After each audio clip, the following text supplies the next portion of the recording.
Hey everyone, episode 38, getting ready to start here. And this episode's brought to you by Mastercraft, sponsor of the Bonifay Banter. Big shout out Mastercraft, getting behind and supporting us. Also, all the Patreon members out there, big shout out to all of y'all getting behind the Bonifay Banter. Much, much love from Shane and I. Yeah, thank you so much, guys. I'm glad I'm back. I missed the last one, the You one did with miss Ferraro. Yeah, you missed Mike Ferraro. I know. That was a bummer. You and Ruck held it down good, though. The dude's just filled with knowledge and It he really just is. held it down. Like, We got to get him back in there because I have a feeling the story is. Darren reached out. He was like, "I'd love to do one with Ferraro." So that one would be good. Yeah, and even just like Ferraro telling about the Rayleigh, loved that. Wasn't Loved that a cool story? It is really cool. Learned the origin of the trick that we all fell in love with in the beginning. See, I knew Chet Rayleigh had something to do with it, and I thought it was because he's the one that taught Darren how to do it. But lo and behold, it was Mike, and Mike didn't even get the credit for it. You know, I bet it's a little bit. I think Darren probably figured it out on his own. You know, Yeah, Mike, for sure. Mike will talk his way in. Yeah, it's true. It is a collaboration of Darren, Chet, and probably Mike. Yeah, for sure. We'll give it to him. No, and then this one's going to be a lot of fun. La Familia boys coming. All the back boys in coming here. into the not all of La Familia, but we got Massi coming up, Tyler Hyam coming up. Donnie Miles, and as well Ulf and Kai Ditch in the studio. I don't know how. I don't think it's possible to pack them all in here. We'll figure it And out. we talk over each other just with like you and I talking by ourselves. So we might chop.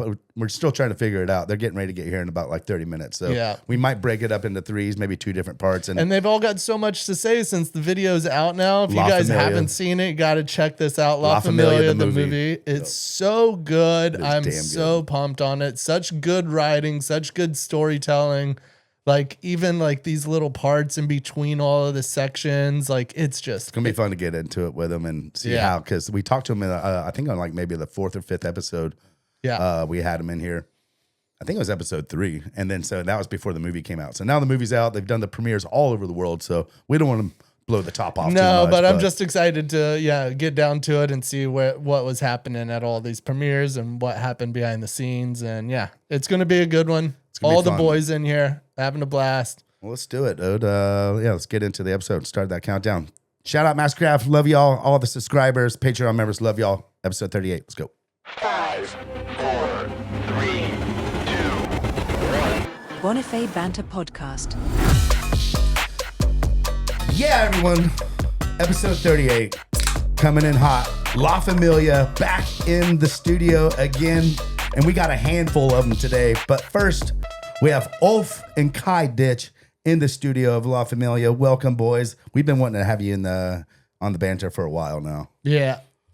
Some of the few, there's a few more La Familia members we haven't had on, but y'all are definitely next up on the list because, you're a little bit, I would say, a little harder to get a hold of since you travel so much, not always in town. Fuck yeah. Thanks for having us, boys. We're stoked to be here. Yeah, we've been trying to come for a while. Yeah. And last year, you texted me last year to come. And then Yeah, we just never really connected. It's not like you're super far away now, despite what Shane says. Y'all live down in Polk County with Yeah. Tyler Hyam. How many people are in that house again that live is in? it 8, 9? like I don't even know. It depends when It's the a revolving door. when the Really? grommets come and are here in the States, like Nano or Shion or them, it's a little more, but I think it's like 8, 9 of us, something like that. That's Right? sick. Yeah, 9 of It's us. packed man. in there. It's gotta be so. That'd be like all of Pointless just living Just in the living house together. with some groms coming through that you can rough up. It's Yeah. actually not as bad as people think it would be. Like, I guess if you would have came to the houses we used to live back in the day, like when we were in Orlando, and it was just 3 or 4 of us,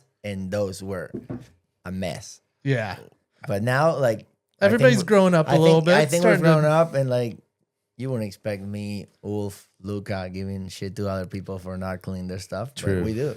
But still, 8 of you. Like, if 4 people are sending it and partying that night and like going, that's still a great party. Like there can be It's not about the party. It's shenanigans. the way you like clean up and just your No, overall but I day mean, to day. like- There's always something going on for sure. Yeah, no, I definitely. I Like think- I remember last time, like someone left a fucking turd in the toilet or something when someone got back down, and the boys were pissed. Dude. Like Yeah. Tyler was like livid. I think one of you boys like, yeah, It was in my room. It Was my it your room? It was my room. I It was remember my, something. like it was my. I got the- accused for that. But I can't remember. I say it could have been me, could have not. I don't remember. I usually try to stay pretty clean with this, but Now that it's like it is a mess sometimes, like especially now, like this month, I think we're all gonna be at home because it's one of the busiest months in the season. So now it's a bit of a mess. But usually someone's traveling, you know, Lucas on the JRT or Massi's traveling or Ty's also doing some stuff with his sponsors. Sam doesn't travel as much, but yeah, sometimes Sam's gone. Yeah, over in Europe. I was gone, so Yeah, y'all really try. Y'all, the whole crew really does this. It's a revolving door of. Yeah, which I guess it's good because there's not that much people in the house. Like I think 2 days ago we had our first full sesh on the boat with 8 riders. Everybody was there. Yeah. Damn. Oh, that's sick. Yeah, it was sick. It was sick all until we ran out of gas. I mean, when you're pulling that many people, yeah, you're gonna need to yeah. take a gas break. Especially when Wolf didn't get gas and stuff. Yeah. Yeah. I thought it would have been fine if I got it after. Sounds like you're the scapegoat here. It wasn't good. It wasn't good. Man, we had to swim back. Well, this is going to be a 2-part kind of like little episode. We have Ulf and Kai in here first, but we also have Moss Piff out in the living room, Donnie Miles out in the living room as well, Tyler Hyam. So we're going to like shoot the shit in here for like 45 minutes. Give them a run. Give these people a rundown on what La Familia is too. Not that I know I would say 90% of our listeners probably know, but like when we say La Familia and this crew, you know, like it's this group of wakeboarders that are from everywhere. They just came out with this epic movie, La Familia The Movie. But it's just a group of friends that have gotten together and now they live together. They're all top tier wakeboarders. And Sounds like you said it for me. yeah, no, I'm just letting them know because I could imagine us all saying La Familia so much that somebody that doesn't know is like, what are we talking about? It's just that. It's just a group of friends that we met through wakeboarding, and slowly we all started like moving in together, like in different groups, and like starting to close in this group. And then we ended up all actually moving together and forming La Familia, which was just like a name that we put. At first, it started as, let's do some IGTV or videos, like the long reels that Instagram had at that time. And we were like, well, let's start doing that. And collabing on Instagram was pretty new back then, like a couple of years ago. So we were like, we'll do a video on La Familia on Instagram and collab it just to do something. And then it moved into YouTube and then into a movie and whatever it's now. Sick. Look at you boys now. Hell yeah, dude. Yeah. And like I said, the movie that just came out, what did it come out? Maybe it went public about a few weeks ago, a month ago. And you can buy it on Patreon. Go to, what is it, La Familia? La Familia, And you can download it and like pretty much buy it through Patreon. Yeah. Correct? You can buy it through Patreon, download it. You $10. won't regret it. Like seriously, this movie's, I've said it before, and it's probably one of the fucking greatest movies. Numerous of all people time. are saying, it's one of the best wakeboarding videos ever made. And it does take years for like to realize how like the longevity that some movies have, you know. But like after watching it, dude, I was just like, damn, man, like it's Hell yeah. the diversity of writing from winching and just like y'all's characters. It's like we're gonna get into it a little bit later with Donnie, the director. Yeah, pretty much. But what a fucking fun movie to film, dude. Like we appreciate that. We've all the critics were pretty good on it. Of course, for us, you know, we put a lot of work into it. It's like 3 years since the first trip that we actually did for filming the movie, and it was so much work. And once it came out, it's like, I don't know, we've seen it so many times. I mean, for the first premiere, that was my first time actually seeing the full thing. I think the boys had seen it once before, besides Daniel, of course, he was editing. But of course, you've seen the tricks so many times, and it's hard to be impressed with your own stuff, you know? I was still impressed when I saw it with the story that Daniel was able to tell with it. Right. But yeah, what everyone said, everyone liked it, and of course I was gonna like it. You know, it was my voice. They're my favorite writers, you know, so I was gonna like it. But everybody seemed to like it, so yeah, we're stoked with what came out. Yeah. I mean, it was definitely a lot of work, and always when you come out, I feel like with a project like that, like you always want more at the end. Like you're like, damn, if I would have done this too or this too, but. That's the way artists work. Yeah. A painting's never kind of done, you know. But I think we're all happy with the end product. You should be for proud. sure. And should be proud. It was amazing, and it's really cool because you guys pay homage to where everybody's from. You know, you go everywhere from, you know, Argentina to Australia to Italy and the UK. Like everybody was traveling all around, and it wasn't, the effort was was noticed. I mean, that was the idea the whole time. Like at first we didn't know what we really wanted to be the way we told the story, but we knew like we wanted to show something with the movie. It wasn't just gonna be like a long YouTube video. Yeah. Which is why we were like, okay, we're doing a movie. Like it's gotta be different. And I think we did it. We You did it, yeah. and hopefully throughout the years, people still watch it and still like it, like how we do to all the old movies and stuff. But yeah, I guarantee you, 20 years from now, you'll still have kids coming up to you saying, I watched La Familia this many Let's hope so. times. And yeah, it'll let's hope. It's Let's like full hope it circle, helps. baby. Because It it's helps kind of like that. crazy. I remember it was probably about 20 years ago. I have a picture down in Argentina with Kai and Ulf, and like, how old are y'all? Do you think y'all? Well, I don't y'all know. are probably 4 years old, 5 years old, maybe. I think, was it in Argentina or was it? I think it was here in Orlando where you. Was it up here? Was it? I'm Okay. not sure, but if we Nah, were, I think know. Yeah, I think it was like Miami or some stuff down there. maybe it was Miami or something. Yeah, I think we it was were like- 9 years like a old. That was, demo. that I think was- it yeah. was like a demo or something that in Miami or something like that. You but were doing yes. some Red Bull thing, or I can't remember, but I do remember the photo. That is so crazy to see a photo that we like, and we're sitting here doing Yeah. something completely like different, and just to see a picture of like Yeah. two little twins. Man. I mean, I think that we'll was find a picture. Yeah, and we're gonna bring it up. that was we'll the share first it. time we came to the States, and it wasn't even for wakeboarding. Our uncle invited us to come to Disney, and we came, and you were doing that, and we just stopped by and we took that photo. But Oh, really? Y'all came up and y'all didn't even really. No, come for no. wakeboarding, I mean, huh? we wakeboard did with wakeboard. Chalo. Your in dad was Miami. like a wakeboarder, like back in. Like, Yeah, fun. That trip, I think that was the same trip I landed my first back roll. Like, riding with Chalo we in did Miami. wakeboard. Okay. Yeah, We did wakeboard that trip in Miami, but we didn't come. but it to wasn't the like a US to wakeboard. I got you. I got you. I think the first time we would have been like 12 or 13 when we used to Yeah, just start coming to the States to work and in LTS wakeboard school down in South Florida and leave the wakeboard summer Seville train and station, season. baby. Yeah, Yeah, well, I was LTS. just going to say the LTS is that the Lavelle, Dean Lavelle Dean straight. Lavelle. Yeah, Yeah, shout out Dean Dean. We Lavelle. used to ride with Dean all the time back when we were young. Yeah, he lived pretty close to us and down in Polk County. he came for the premiere. He was here at the premiere when I we think I did saw a Orlando. picture of him and Paul sitting next Yeah, together. they were sitting next to each other, and I remember because it was me, Fernando, a friend of us, and Dean, and then it was Uncle Paul, and then I sat down because we did the intro on the other theater, so we got back to that theater and the movie was already starting. I sit down, and I don't know what Paul was saying, and I could hear Dean say, "That's a Bonifay. I know that voice. That's gotta be a Bonifay." And then they were talking, and like I was like, "All right, let's watch the movie." So they were, That's You pretty can't good. pick out Paul's voice without. Yeah. Yeah. Oh yeah, no, that's that very distinct voice. Like, yeah, you're not missing Uncle Paul.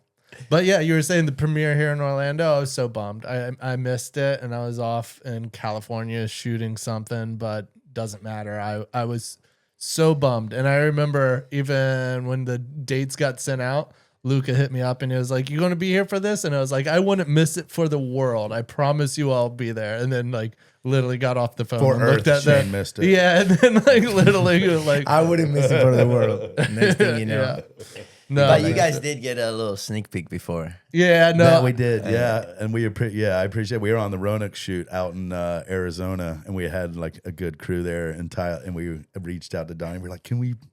We're Can like, we "Ty, watch?" yeah, Bossy, you boys can." And then he was like, "I don't know," and then he. And ended up they sending didn't it. wanna- We were like, "Yeah." I told Luca, I It was was like, really "You better sick. send me this video right now." And he was like, "I can't. We're not sending it out. You got to wait till you buy it." And I was like, "You send it to me, or I'm like," and he was like, "I got you. So he did send me a little preview. He didn't say anything about that. No, I'm yeah. good. Donnie was there and he was like, pit. Like I remember he called me like the next day and was like, "Wait, you got a copy, Luca? What are you doing?" Luca's Donnie's like, gonna "Sorry." find It's out like, this episode. I know. There's I not- already told Donnie. So There's not that many actual copies getting around, so yeah. you know, like you can't download it off Patreon. So unless I've someone's- already given it to all of our Patreon. there you I'm go. just joking. I ain't giving it. it's 10% off on the Bonifay Banter. Yeah, it's only $8 on the Bonifay Banter. So you We guys- undercut it just a little bit. just enough. How'd y'all get so damn good down in Argentina? Like what? Like Just what were y'all- riding a lot. yeah. I mean, Like- I would think that the question is how do we ride so much? I don't know. About Yeah. Like I think it's more like there's a huge scene. I mean, you've been down to Argentina a couple times. There's a huge wakeboarding scene, and there's a lot of people that really love the sport and that do anything and leave everything on the side just to wakeboard and to be able to. 100%. That was- they bleed it. That down was there. there's proof. Like when we did the premiere in Argentina, I think it was one of the premieres with the most people, and the vibe in there. Like you can ask the boys after. But the vibe in the Argentina premiere, like all the way from like Groms that just started wakeboarding on the cable to like old school riders from the boat, like old school Even riders before. even before Fede. before, Like yeah. Fede didn't make it because he's in Switzerland, but you had Kutun, you had Right, Kutun, yeah. Kutun, you had who else? I know some yeah. a lot of old people, old school riders. So The culture down there is like in wake is always been huge, always been thick. I mean, you guys did a bunch of trips down there to like we did the all the icebergs. days. We did. You guys some- did the Salinas yeah, one. we did a downtown, and I think Yeah. it's in Buenos Aires. their like down- pools. yeah. Yeah, so there's a lot of that. My dad, of course, loved wakeboarding. My mom was a bit of a water skier. I mean, she was a water skier. And yeah, I don't know. We're just riding a lot. There's of course a lot of people that were before us. Like we're not like the first good wakeboarders, you know. There was more people like Fede, like Kutun, like Ale, Teki, Robbie and the women. Robbie, Yeah, of course. yeah, Robbie Rindo. yeah. There's a lot of people like that. I mean, I think also our generation, we're lucky that, I mean, for example, us, it's two of us, so it's easy to push each other. We had Euge, Vicky, and other guys from Paraná, Juan, like, there's a lot of, we got lucky that there was people before, there was a good group that was pushing us, you know? Right, and And- raise the right yeah. kids, Yeah. and now you got And huge and so, yeah, you got- even like getting lucky, like not just like people our age that were riding a lot. Like some people stopped, Euge didn't, but there were a nice group. Also, like from people that were coaching us, like there was two different really good riders, like Alejo, Teki, and Renato again, like that were coaching us, and people that were willing to coach us. Of course, the support of our parents. Like my dad, doesn't happen without the my parents, dad yeah. was willing to let me miss school the whole year and maybe risking redoing the year to send me to work at LTS and ride for the summer, you know? Yeah. No, it's really cool. It's, you know, like Park said, it's the parents that make it happen. You know, you're doing it, but the parents are the one that let you. For sure. Like when you're a kid, you know, there's sometimes you don't want to, like when it's winter in Argentina, it's cold. There was sometimes that we didn't want to go out there. And my dad was like, hey, you told me you wanted to do this, you know, so now you got to get out there, you know. And sometimes we didn't want to go, you know, we were forced, you could say, but For sure. Yeah, it teaches a good work ethic instead of Yeah. just like, let the kid do what they 100%. want to do all the time. No, it's good to teach them, get them. like when I remember when we kind of started taking it more serious, I think this was right before the first time we came to the US to ride at Dean's. When Reef, the brand, wanted to sponsor us, of course, it was like a sponsor, like just a couple clothes or whatever. But I remember my dad, like we were so stoked, and he was like, okay, but wait, if you say yes, you got to take it more serious, you know, like when we go out there, you got to ride, you're going to go out of school to go wakeboard. It's not like you can say yes to a sponsorship, even though it wasn't like a big No, but sponsorship. But he he was was like, teaching you a lesson, if you agree to a sponsorship, you gotta Obligations. you're Yeah. wakeboarding, you know. Yep. And that was kind of the breakthrough when we started like really, really focusing onto wakeboarding. And yeah, I mean, a lot of hard work and a lot of good people that helped us, and I think that's how we became so good. Let's give a little shout out to the Argentina wakeboard community. Yeah, for Seriously, across the board, man. They're thick. They're thick and they do it right. Like they Yeah. love it. They, you know, like I just love people that love wakeboarding, and you guys like are prime examples of what they deliver. You know, What's like, in the carne asada down there that like helps you boys landing? Let me give everyone, dude. Cayenne, if y'all land, and it's anyone who watches this can see, but the landing gear, and I mean their legs, can take the craziest like impact. They both go ballistically big and land so hard, and like I don't know. It seems like I blow my knee out like a couple times a set just watching y'all, dude. It's like, and both of you are like that. Obviously, you're twins, but it's like, I mean, what's the deal? There's very few riders that have ever been able to do it. Like you could count people on a hand that go as big as these two, and they both do it. It's not like one decided to go like a little bit more steezy, and mean, one guys, goes what big. I'm asking is, what's up with that? What's up with that? Nah, I mean, well, with the carne asada, we That we can tell. we can talk about the asados. We definitely got some good asados, good meat down there. But with the landing, I don't know. We always were kind of like that when we were kids, like super like landing and getting super low on the landings and bending our knees a lot with like grabbing and tweaking, and we were always big on that. Yeah, I remember You're when pretty flexible, huh? Like, yeah, even I mean, when you're I wouldn't say we get flexible when we land. I wouldn't say you're if out there if doing yoga. If I go do some yoga right now, I'll be the worst in the room by far. Like I'm sure cannot I would bet. be. No, we're gonna be close. and yeah, I don't know. I think it's just like we get used to just landing and not letting go. You know, like you don't want to fall, so you're just holding on and trying to best, and then slowly, like, okay, you start. Maybe it learning was how all to those get cold water sets you took of fucking not Yeah, wanting to not fall, wanting to dude. You're fall. like, no. Like I want to go big, but I don't want to fall. Who were some of the idols like that y'all both were growing up watching that? Like I can say like because I would always like I don't know if, but like I would admire so many riders like Yeah. for everyone for different stuff. Like of course, like if you ask me who was your favorite rider and who you really wanted to ride like, I would always say Randall Wolf the same. Yeah. Now Wolf kind of rides like Randall. Yeah, I would say y'all both do. But that was the one rider I would like wanted to ride like. But as I would say like inspiration, so many like from Noah Flegel that he was the only pro that I could see when I was working in LTS in South Florida, and Right. we will drive the boat. shout for out him and Noah. stuff. Him and his family, they help us a lot too when we were down there at Dean's. Noah was letting us ride it on his boat, and his family. You know, the first couple of years that we just got there, and like we were young and didn't speak English, and They kinda took you- They were great for they us. were super. And so like Noah for his riding, like even though it wasn't like he was really focused on contests maybe at that time, which was something that I was never fully like super into, or I'm not right now, but like I would always try to take stuff of a lot of riders, like so many people. I couldn't name all the riders. Yeah, but I would agree with I think if I had to say one, it'd be Randall for sure. Like always looking at his stuff, look so sick. But like I said, there's so many riders like you guys. Yeah. Me and Randall spent some time down to Argentina. We did a trip down there. Oh yeah. I didn't even know that. When was that? It was probably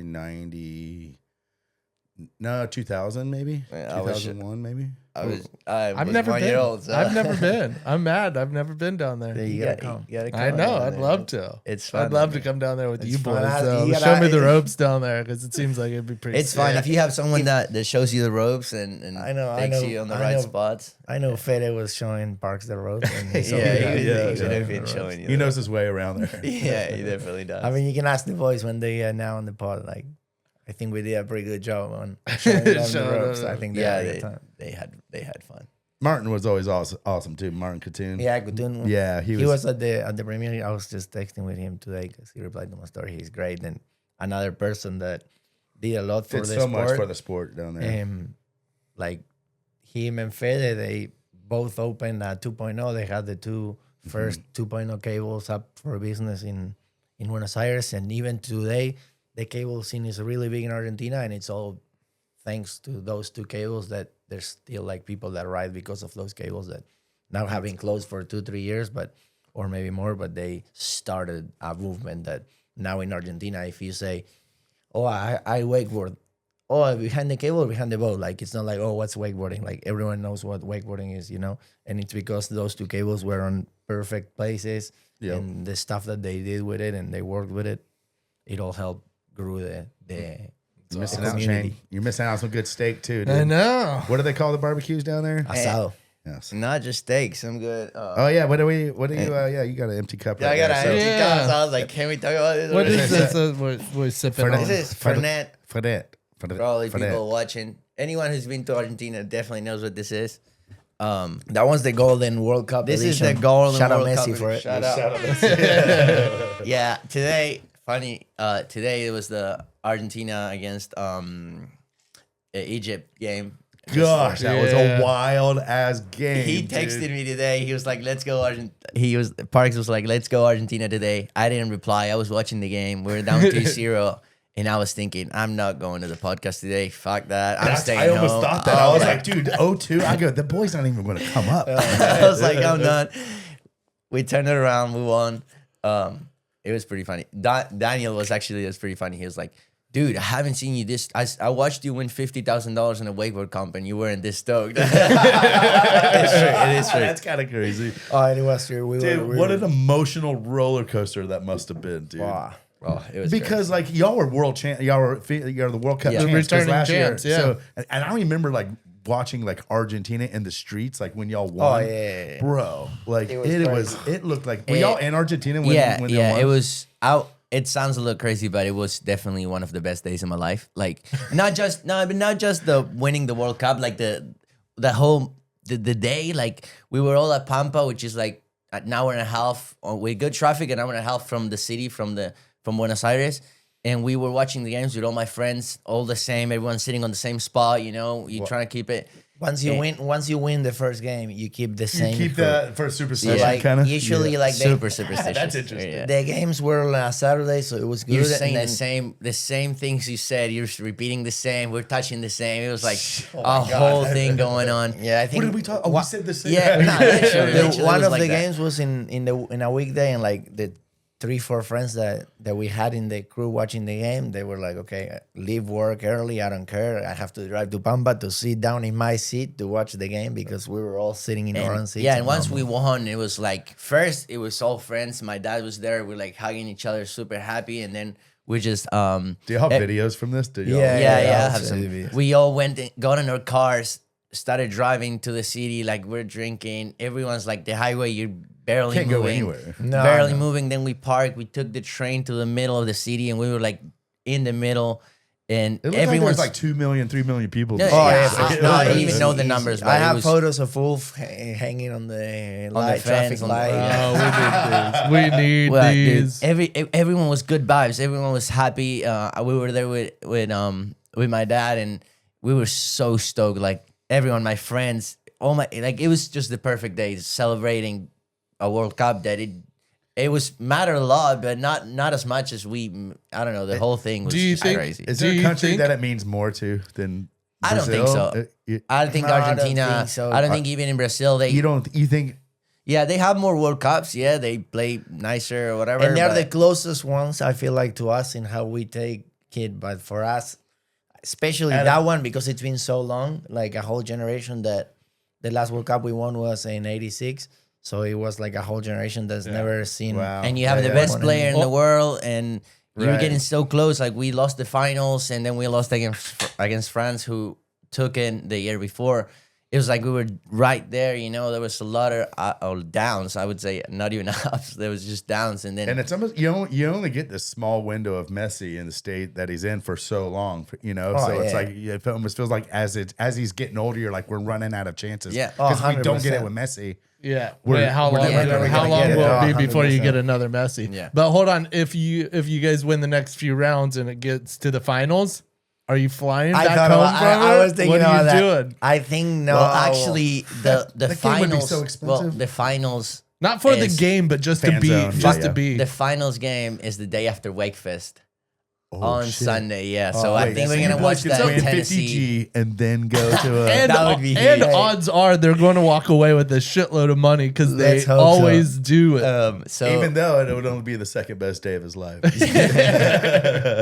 it Well, Wakefest will be a third now because of the 2 World Cups and Wakefest. I mean, it would basically be within 24 hours because And you would we're- win Wakefest, it and would then be the a next Saturday, day you Wednesday would then. fly. Yeah, To give everyone a preface, Wakefest is a contest in Tennessee up on Center Hill Lake, and the boys have won it. I think they've done it like the $50,000 shootout. I know it went to $25,000 a couple years, but like La Familia's won it. I think like 7 out of 9 times, maybe, or 6 out of like 6, 7, I don't know what it is. We but won it You've won it 5 twice. times. You've won it once. I And won Ty it won it once. twice. Ty won twice. Ulf won twice, and then before that it was Ollie, Gunther, and and Nick. Nick. Yeah. So it 5 was- out of 3 times out of 8 times. That's and it's like over 150, It's a lot of money. $180,000. It's a lot of money. It's a lot of money. Yeah, we always say like when Kai won it, was like the second year I think that we were like moved out of Dean's place and we were living in Orlando, and it's a lot of money and definitely Wakefest. I'd say it's one of the reasons that we kept going because for sure. it gets to a point where wakeboarding is really expensive,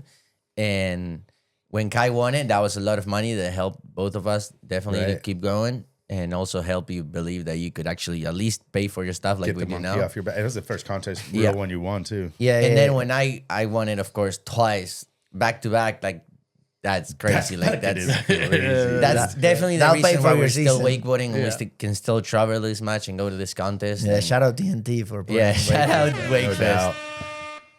Can we agree that if one of you boys wins Wakefest, the shootout, that both of you boys have to go to the actual game? Like Fly to back the actual. home. No, Oh no, the it's game's here. The game's in New York. That's what I'm saying. So like, Oh, yeah, whatever it 100%. is, if one of you boys win, I I'm think flying straight. you won't- Tennessee, New York, straight flight. All right, we can do that. that would be A epic. last minute ticket though, that would be like But what a life story! As much What as a like life. this shit means to y'all and your country, Oh, and you have a 100%. chance to like win the biggest, like, and then go to that thing and possibly. Yeah, that Hey, would a be heater, boys. don't get over our heads. We still Don't have. get it- we yeah, still you still have got a few two more games. Two more, Few more two games. more games. What is and it? Yeah, true. And you haven't won Wakefest either. And, and the way we've been riding, that's like. that's good. What do you think it is about Wakefest that like you fucking boys can fucking pull it out there? Dude, I mean, my shit was 5 years ago, so I don't know if I still got it in me. But I don't know. I think it's just like, fuck, you have to. I don't know. It's just, you have to believe it so much. It's Is it the blind watching? It's That's a little so bit different. It's interesting. Like they do, they have like 20 riders that run straight through the running water, 4 tricks, no falls, and the riders cannot watch them like any their, yeah, like their you opponents. don't I'm know. gonna have to make random one run of in these. order. Hey, I want to taste it. Let us stir up. I think. Let's get some of that head on Shane's fucking mustache. But yeah, no, Wakefest is like you can't see what anyone else does, and it's only 4 tricks, and it's so rough out there. But you're riding for $25,000 or $50,000, so like you're going full send. Mm-hmm. And to be honest, I don't know what it is. I think it's just, I guess we got lucky. I don't know. I like- think it's safe to say that your There's- riding there's so- style is like full send, and if the format actually makes you go full send, I think it's going to benefit just the.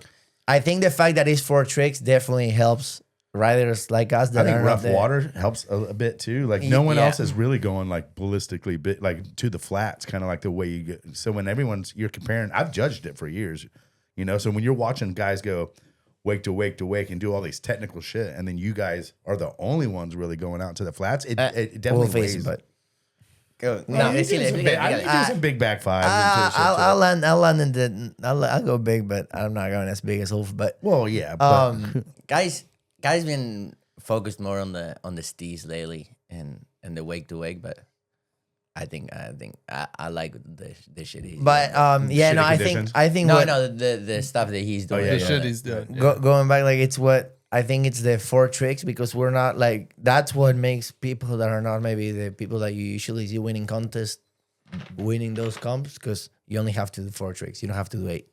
The odds of you falling, like if you're not the most consistent rider, like we are, like we're not the most consistent comp riders because fuck, I don't ever try my comp run until I get to the comp and I'm like, all right, 8 tricks, 4 down, 4 back.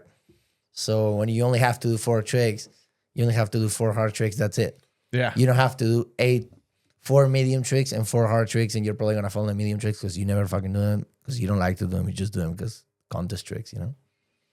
So I do think that's something that helps Dude, or style of This fighter. is that is some interesting looking foam. That looks I like know. popcorn. It looks like So- popcorn. okay. It looks like a Coke float. First, the Argentina way of mixing it, you know? You just put your finger in there and mix it with your finger. That's the Argentina way. Are you fucking with this? Yeah. No, you get- Nah, you but go- you get in there. Oh, you gotta get in there. Really Yeah, get get in the there. ice, get it All right. mixed up. And you never hear an Argentinian being like, "Oh, do you wash your finger or something?" Like when you're That's making a yeah, fernet, there you you're go. good. That's the way to do it.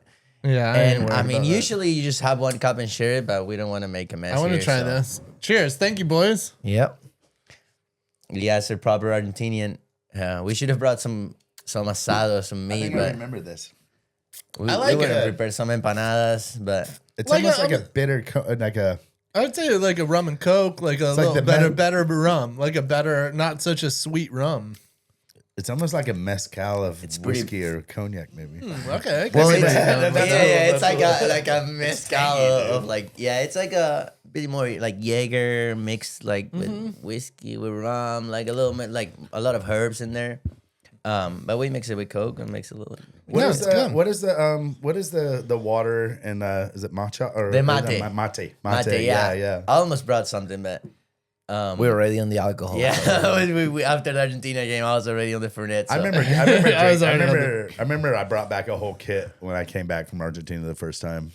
Yeah, mate for us. It's good. What is it like? Is it like a coffee? It's like a coffee, pretty much. Yeah, I mean, it tastes like a tea, but it has that. Do you coffee really power. y'all drink it all the time? I see you drink. Yeah, every morning. Every morning, maybe some afternoons. It wakes you Do y'all up. find you know, it and so- strange how many people don't enjoy it? Well, I No, used because to, every but now- Argentinian doesn't like it. So for us, Not back at home, home. it's normal, but outside, yeah. No, it's but I'm crazy. saying like as you come here, you're like, Yeah, you give it to everyone does someone it and they're back like, "Ooh, what's that?" Well, mostly how they look at you weird when you got the straw there. They think you're like hitting a bong or something. Yeah, I'm just drinking a tea, you know, but it's funny. on the floor. It gets like, but now I think a lot of people lately. I've been having a lot of people that like it. Even Sam, for example, Sam's got his own kit, Sam Brown, and he makes his own mate. Sometimes I walk out my room in the morning, and he's drinking his own mate. So I'm like, let's go, give Let's me go, something. dude. But yeah, we do a lot of that.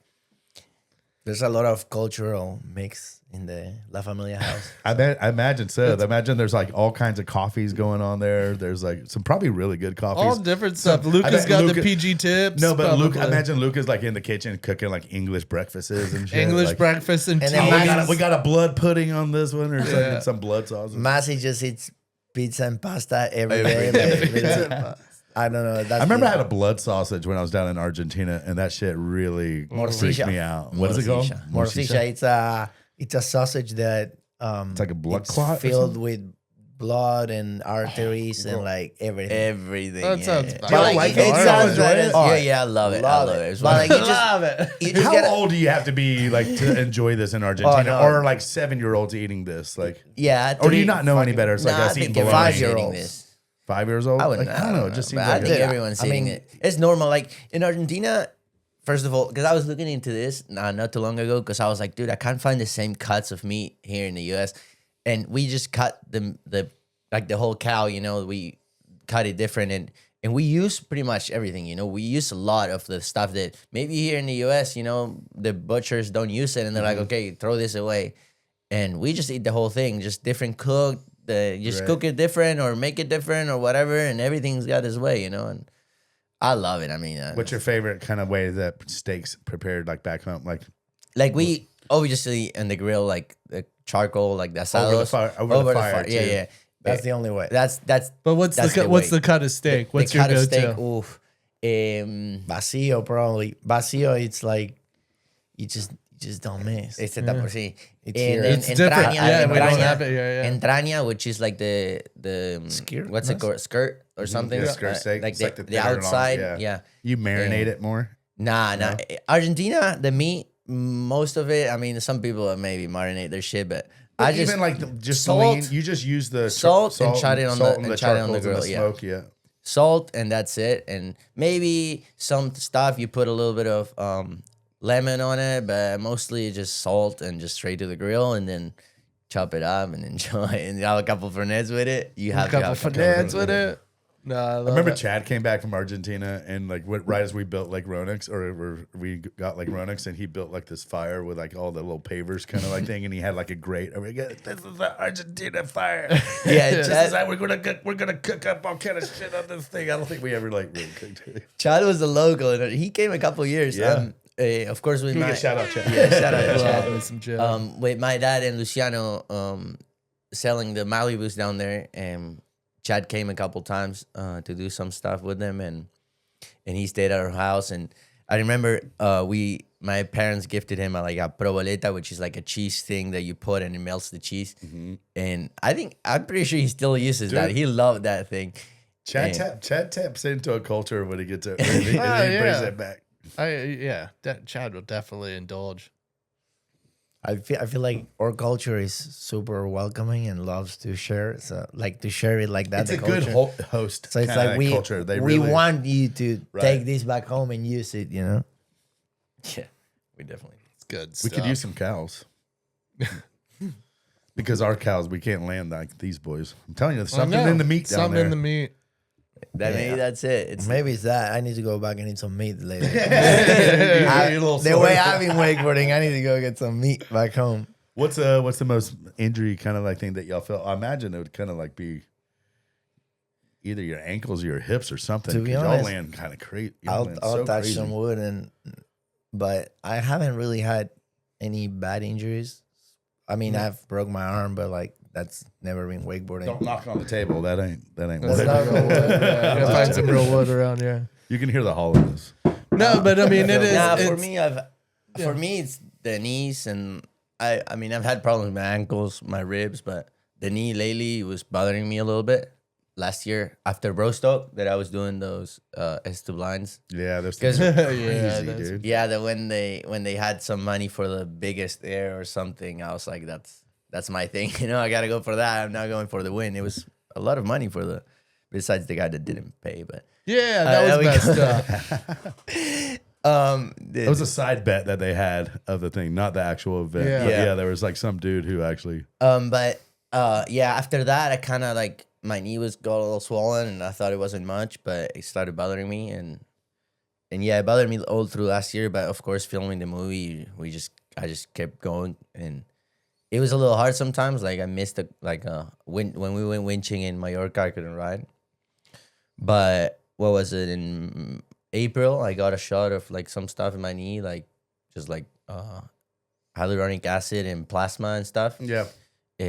For the cartilage. And- PRPs or something. Yeah, I don't It's like you spin your blood and they pull. Yeah, it. that.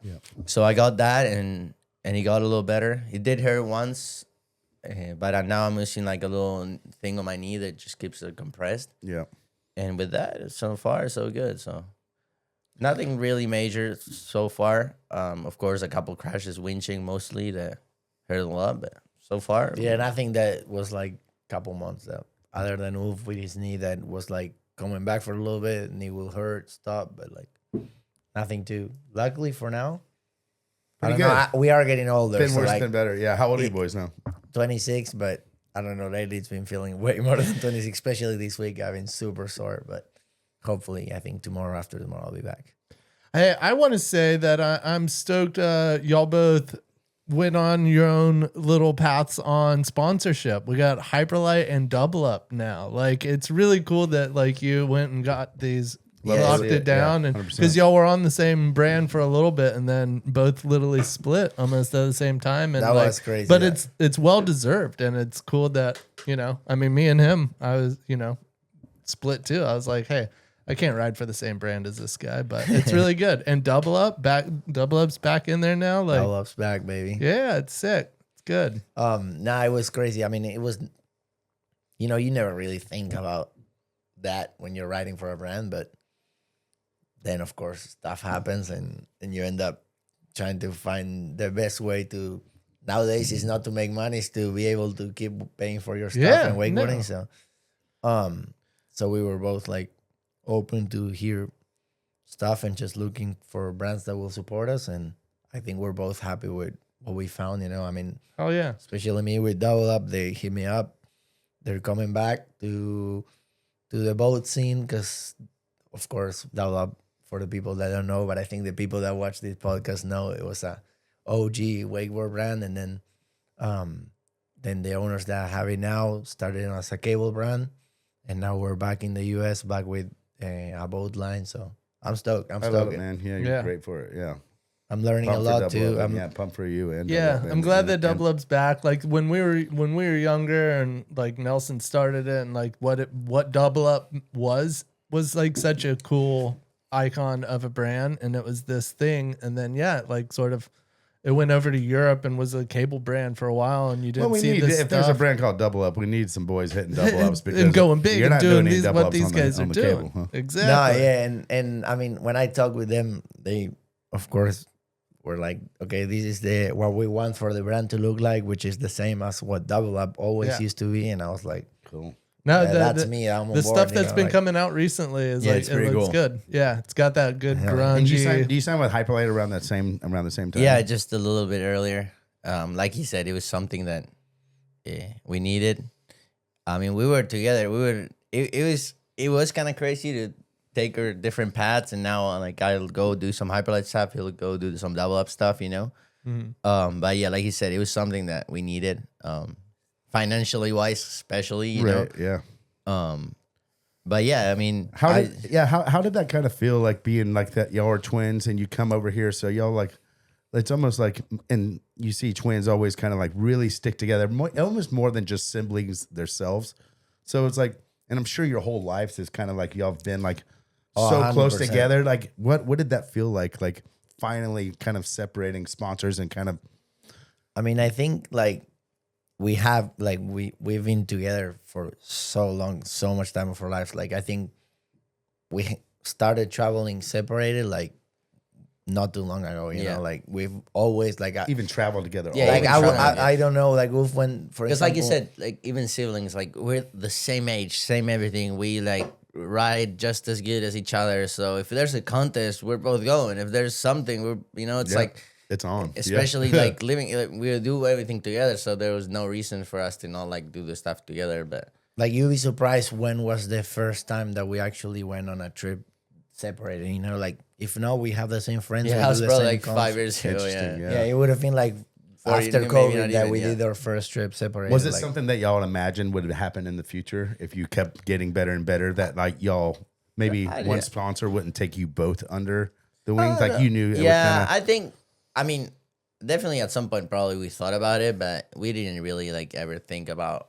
like a sponsor. far, Yeah, we didn't think that far, but it happened, and I mean, I'm not mad about it. I mean, we still live together and we still see each other a lot. Yeah, you still love and hate each other. Maybe it's even better that we're not. I think at the end, like it is better that we're not both on the same brand, because like kind of like I feel like our brand thinks that okay, I can get the same, like, you know, like Yeah. I have both for, you know. Yeah, you get a It's kind of- discounted price because they're Yeah. like, we get both of you, we're taking care of both of you, but it can't be for this, and you're like, that's not fair to either They're one like, of us. no, you don't Yeah. get it. Kai kind of rides for Hyperlight too.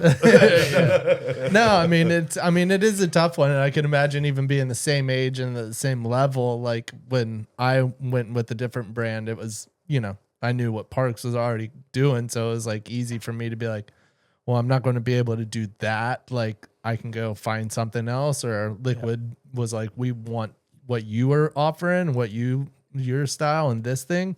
And so it was like a little bit more obvious. But we y'all travel still- together all the time. Yeah. Before we left, like Shane and I rode for Conley at the same time, so we were like through 3 events. We were a unit, and then all of a sudden, Shane rode for Liquid Force, and we didn't ride for the same sponsors. And then when I rode for Red Bull, he rode for Monster, and then I still rode for Mastercraft, and he didn't ride for Mastercraft. So it's like our sponsors like literally took a while. A good part of our career. It pulled us apart. Like the sponsors were breaking families. Shane and I honestly just crossed paths like for about 10, 15 years of our career. Yeah, I mean, like every team shoot and every major event, because if it was a monster event and Parks was doing another contest or something, like we weren't at it. Like I would have to go do all of, you know, so. Well, Shane was riding like, more cable. I would was say doing like more 80, boats, so Shane's doing like more. Like Shane was doing a lot. Say 80 or 90% of the summer when we're traveling every weekend, we're not even at the same events. And then like it was weird because we're not getting to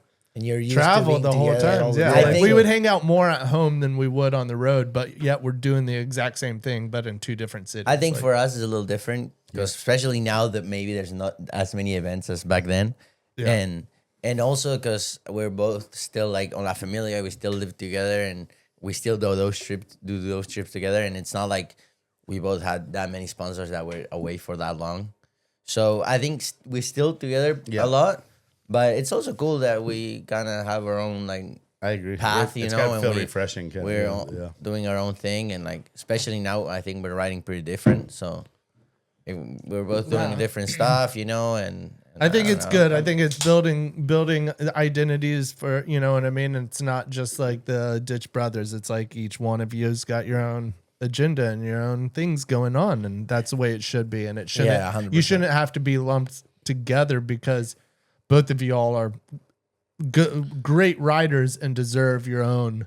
Not moments. just that. I mean, I think they're like within the wakeboard, with the core of their even the peers of wakeboarders. Like y'all are.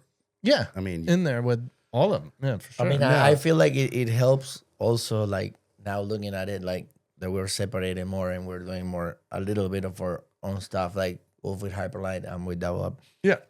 But it definitely helps. Like we both have the same idea of wakeboarding. Like we're not really contest riders. We go more of like a style rider, but Randall then, Harris like- is your influence, and then Randall Harris never really liked contests, and he never did great at it because he never let his riding sacrifice to the format or the course restraints, or like he's going to do fucking 4 tricks. He's not going to do 6 like everyone else.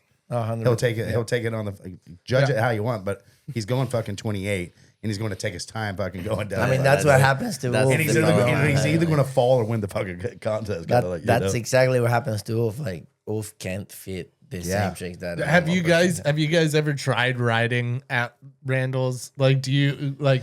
I mean, Well, what was like, it that? What did he ride at? He rode at like 92. I think it was like 91 or 91 and a half at like 28 miles. Have you ever tried this? Well, like with the boats, I get asked this. It's a lot, different. but It's with different with the boats that you have nowadays, like you can't do that. It's like not the same. if you go on a 210, maybe you can do that. Have you tried on a vintage boat? But no, I haven't tried on a vintage boat. But with the boats now, like right now, I'm riding at like 26, 25.5.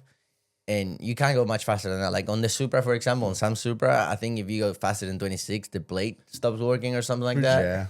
Yeah. On the Mastercraft, if you go faster than 25 or something like that, it starts bouncing a lot. No, I think that Malibu But, tells like- you that the wedge, you're going too fast for the wedge to be down. Yeah, the you boats. kinda- But when I was the they've boat screwed changed, that whole yeah. flow. but what the I'm other way. what I was sort of asking is, have you tried it No. almost like in that element of like No, you know, no, I finding haven't. like a 2007 boat, No, like doing it like I mean, that, Wolf, or I think it would be sick to see Wolf like that. Like, I mean, he rides 82, 87, 87. 85, yeah, something like that. That's fucking. I got it. That's That's what I we- think it's yeah, like yeah, 85 or but something. like that's 10 and 15 I'd say feet longer 85, than 85. Everybody That's else. like I mean, I around ride that. 77, so that's like almost 10 feet.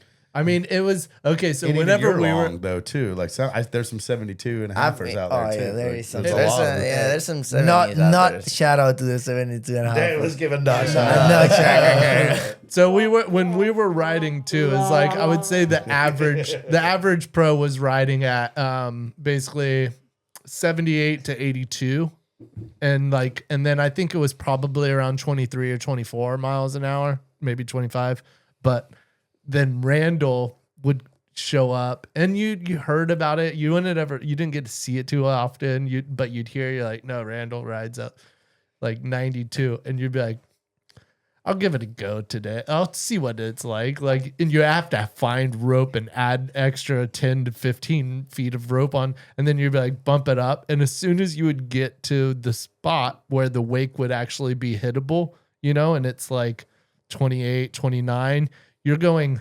holy shit. Like, this is crazy. Yeah, you're like, like, never because mind. the faster you go, the wake gets smaller. So it made sense that like he's riding a longer rope and going faster. It didn't make the wakes that much wider, but made the wake harder. Like, you could hit it as hard as you want, and it wouldn't like give, like, and you could just boot.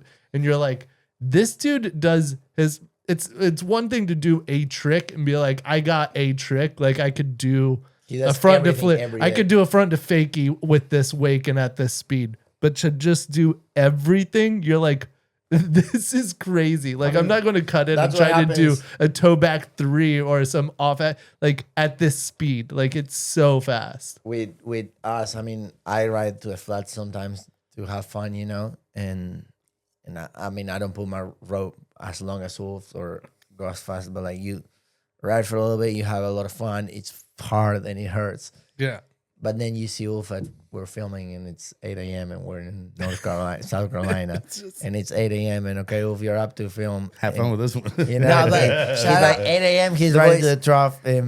It's 8 a.m. We're hitting double ups. Okay, whatever time it is, he's going to the flat. Like he's not like, But- I'll just wait for the sunset set to. Tomorrow yeah. I want to shoot some tricks to the flats. no, the it's boys- every he lives day. it. The boys are pretty good with that. Like sometimes they'll be like, fuck, like I'll go first, and they'll let me like go like second, third, or something. Like We try to not let Wolf. We try to let him. they not held go me first. out. Yeah. We feel bad. Because Like you He's know, a it's like, it's 945er, going- huh? Like, I forget who it was that was on the podcast that was telling us that they were driving double ups for Randall, and they were like, they were terrified driving the boat because they're going through the double ups so fast. They're like, You're like, I just look back, feel you're for like, this "Is he dude. really I feel hitting for this dude right now." Man, But you- yeah, you I can just- see everybody you else just see doing him that. like but- etching to this double ups, going so fast, and you're just and, like, and about to go so big because you know he's about to go super big, and you're like, please don't die, please don't die, please don't die. Okay, he fell, he's good. Okay, Yeah, The they're- crashes are gnarly. Randall crashed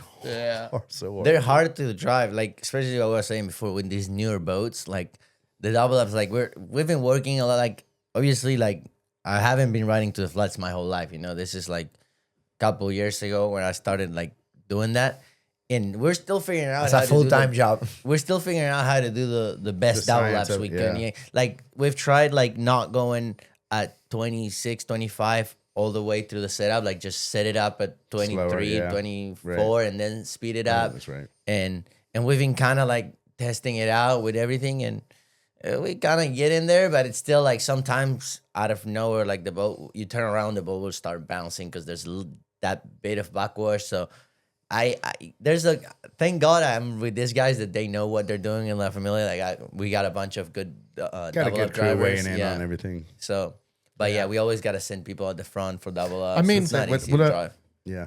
It's almost like you guys could try like having the wake and the boat and the speed setup that you're doing, and not having your boat send the double up. Like you guys have boats around there. Nah, that send never- the that other. doesn't work. Send That the doesn't- other boat. Send somebody else's boat with maybe a little like I don't know. I'm just trying to think But because that's I like the idea. like but that because never it'd be works. because fun. sometimes It'd be fun, coming but I don't around think it'll because work. coming around and getting out of the pocket, the boat's They've either done it. not They've ready. done it for the old Hyperlight intro.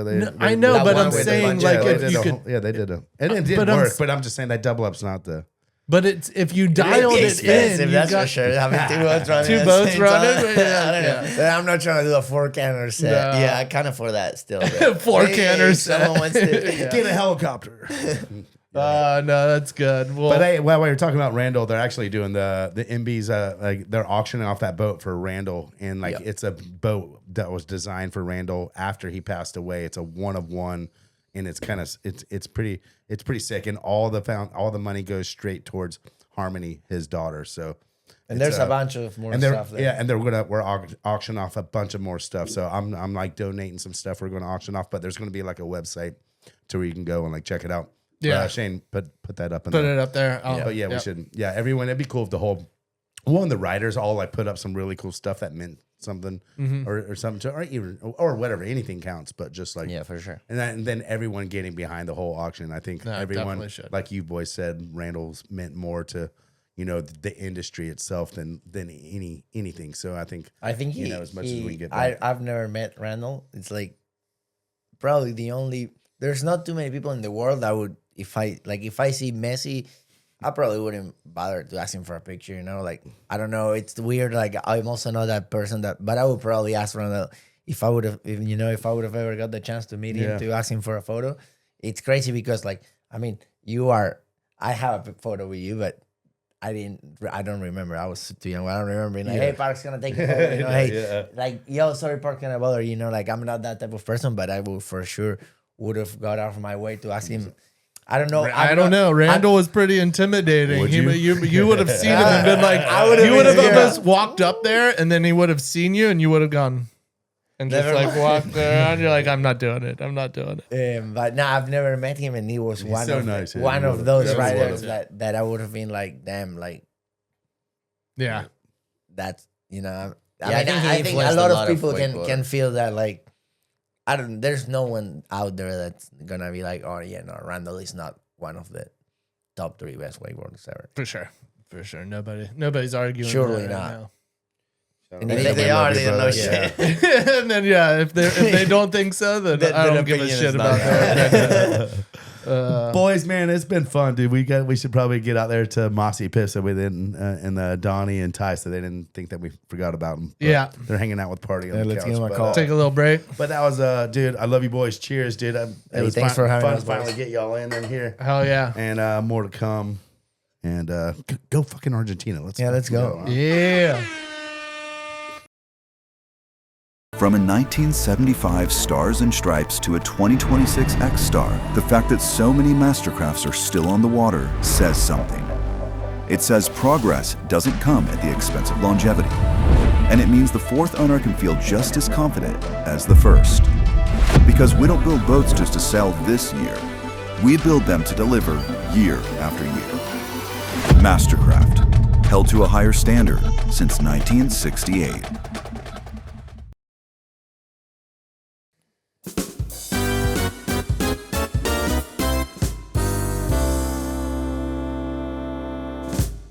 And we back. So is Second- that my music? I don't even have headphones.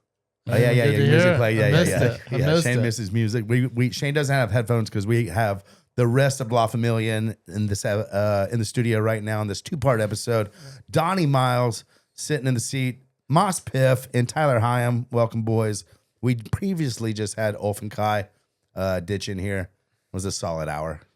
Thought it was only going to go like 30, 40, but we. I was like, well, I think we're running a little long. Not long on the time, but I was like, I thought we were going to try to keep it at like 30, 40. Well, I felt bad that the boys were just chilling in the living room. We haven't really ever done a breakup episode like that, but Yeah. maybe we'll squeeze Kai and Ulf in here at the end. But welcome, boys. Thank you. How's the ride up? Ride up was good. Watched a little World Cup in the car. That was Oh, wild. yeah. There was some wild games today, dude. We talked about the Argentina game with Kai and Ulf, dude. That was that had to be an emotional roller coaster for them boys, huh? It was only me and Luca in the crib, but those two were going insane, like crazy. Were they in the boat with y'all when y'all were? No. We were me, Ulf and Kai and Luca were in the house. All the boys were on the boat. And they were watching the game. Ulf's going crazy. And I told Ulf, I was like, I've watched you win $50,000 and you weren't this excited. Not even close. Like not even 1%. They were going off. I just love that. Yeah, that it means so much. Like the U.S., we did get behind it. The U.S. was into the teams. Like we were like, let's go. We got a chance. The last game was pretty bad, but the U.S. was into it. But not as much as these other countries are. gotta They hurt to love lose, it like, so much. As much as I wanted America to win, when they lost, I was like, what were we going to do anyway? Yeah. I mean, Argentinians take their soccer like super serious. Like, They bleed that. yeah, at the stadiums, like only the home like team fans can go to the stadium because otherwise, like they end up that a bunch It's of not fights and it's crazy. So they had to ban most of the other the other team, the opponent's team, and so at home games only like the home crew, the home team fans can go. It's pretty wild. What happened to Italy in the Yeah, we didn't make it again. Damn. Did y'all not qualify, or were you even in the 2 years in a row. So like we So you we didn't even qualify for the groups things. No, we didn't qualify, and then 2 years later, Italy wins the European Championships, and then we didn't qualify again. So yeah, That's gotta hurt being in the house, like considering like you got Maxime fucking France is like ready to go. You got Luca with England still in there. Yeah. Ty, Australia was we still got in booted there. out. Yeah, Australia. Sorry, Sam, you got booted out. It's kind of crazy. Like almost everyone had a team in the World Cup. Yeah, Almost everybody. You know how many people is like, oh, when Italy playing? When Italy's playing? It was like, we're not in. Right? We're not. That's That it's a bummer. It's you would think that Italy would be able to put forth a team better than, let's say, there was the Cape Verde, the team that they actually played really good. It was a really fun game, but I've never heard of it. I didn't know where it was. I had to Google it, and then I was like, "Oh, this Cape is Verde." crazy. You're like, dude, is that a green sauce with a? Yeah, it was crazy. But yeah, the fact that Italy couldn't qualify and teams like. We don't got to rub it in Massi's face. I'm sure he's already Yeah, kind of. No, it's crazy because like I remember like 06 when we actually won the World Cup. Like at like every place had a mega screen, and like I would always go to every game and whatever. And then I was with my cousin and like in the final on like Italy a little trip. won the World Cup in 2006. Yep, and it was I like how you crazy. brought that up. At penalties, I just like I couldn't watch, and then it was crazy. And the roads like got super packed up with fans and people. I was like, I don't even know how old I was at the time, but like I just got up on the back of a car with my cousin and just started running around. And then my parents got super mad and came and picked us up and locked us in the room. It was pretty sick. Put him away. I love that. I mean, I feel like US is getting into it. Like I'm way more into soccer in now. Like I'm ready to go to some Orlando City soccer games. Like I want in. Like After I like World it. Cup? Like It I was watched cool. World Cup 4 years ago when it was, or was it every 2? It's every 4 years, right? Yeah. So I was like, I watched it a little bit, and I was like, this is good. And I've been to some Orlando City soccer games, but now that I've been betting on it quite a bit, I'm like super into soccer. Shane's really expanding his horizon lines. He just got into the Pokemon scene. Yeah, I'm into Pokemon Pokemon now. It's buying cards? Yeah, buying cards. I went to a show with Shota and Cole the other day. I bought some cards. Watched them sell some cards. Shota's I was going Shota's to ask, crazy. does Shota have some Shane was trying to sell me cards? on like gold and silver a few weeks ago. Now he's on Pokemon. It's whatever's going on in the market. But yeah, You gotta know when the Shota's market's up. like Pokemon game is crazy. He has like 5,000, 8,000, like whatever, like so many like crazy cards. And he's like, and he acts like it's no big deal. He's like, I bought this one for like just a few $100 last week. Now I'm selling it for like three grand. He's like, I just, make it a PSA 10. And I'm like, what? And he's like, yeah, it's easy. You should do this. And I'm like, well, I am now. Yeah, I just Sold. started. I just started. just started right, Right now. Yeah. Yeah, I don't. I can't. We had so many good baseball cards from the '80s that I think we just like when we moved out of our big house, I think we left them in the attic. This thing had to have been worth like $100,000 right now. Well, I would wonder how well we kept them. Like, there's some that we probably put in some good plastics or some hard plastic, but like some were of them, packed in there I pretty bet good. some of those like Bo Jackson or Jose Canseco's that we thought were awesome, I bet we would have just been like playing with them. You know what I mean? Like, it's only good when it's mint condition. I mean, like back in the day when I used to get cards and collect cards, like I don't know, like now I see all these super hard, like good containers and stuff like that, and I was like, oh, that's pretty cool. Back in the day, I had a freaking book that it was this big, and you had to go through pages, and you put them on both sides. You had But- like a big old sleeve. But that then, they like, probably, at you ruined it schools- just putting it in one. Yeah, time. when I went to school, I always had like an elastic, and it just had a big stack, and you had them in your pocket, and you would like just trade. It was Yeah. pretty funny. It's a -3 grade. They're like, we'll actually like pay you to take this away from us, or you pay us to do it. Mass, did you ever keep any of those cards? You got any? Dude, stacked I away? told you I've been begging my mom to like, yo, where'd you put him? Like, please, like, remember, like, I'm pretty sure like I got grounded and like they take him away from me, and then they forgot where they put him, so like they're like gone somewhere in the house. I can guarantee you she probably didn't forget. I guarantee you she threw them away, not realizing that there was something. They were like, I am not dealing with these cards anymore. He's like going crazy over it and just tosses them. And they're Dude. gone.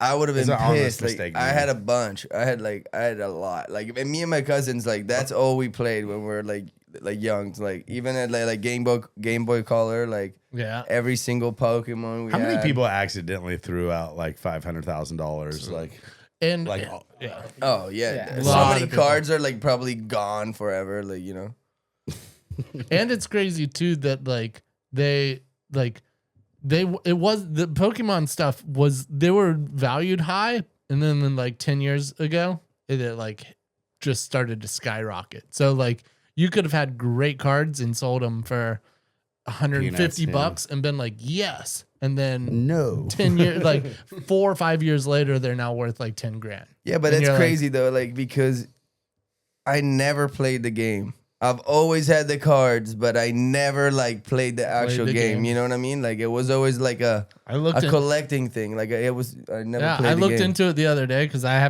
don't play the game either. I've played Magic a little bit, and I like Magic, but I haven't played Pokemon. I was like, this is confusing. I like how they're encouraging you to play this game. They're like, here, just throw away millions of dollars by playing a few rounds of this game and bring the grading system down on this. No, well, you don't play with the good cards. It's a thing. You play with I don't know about this shit. Yeah, you don't know about it, but it's okay. And I really don't know about it either because I'm not playing the game. But I'm getting the cards. I'm getting into it.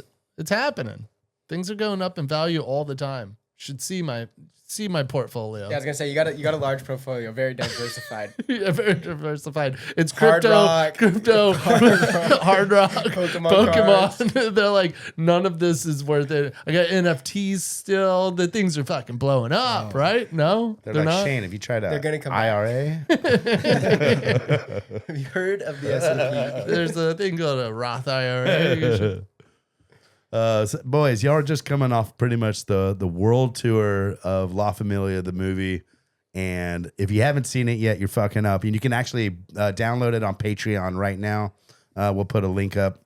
Shane better.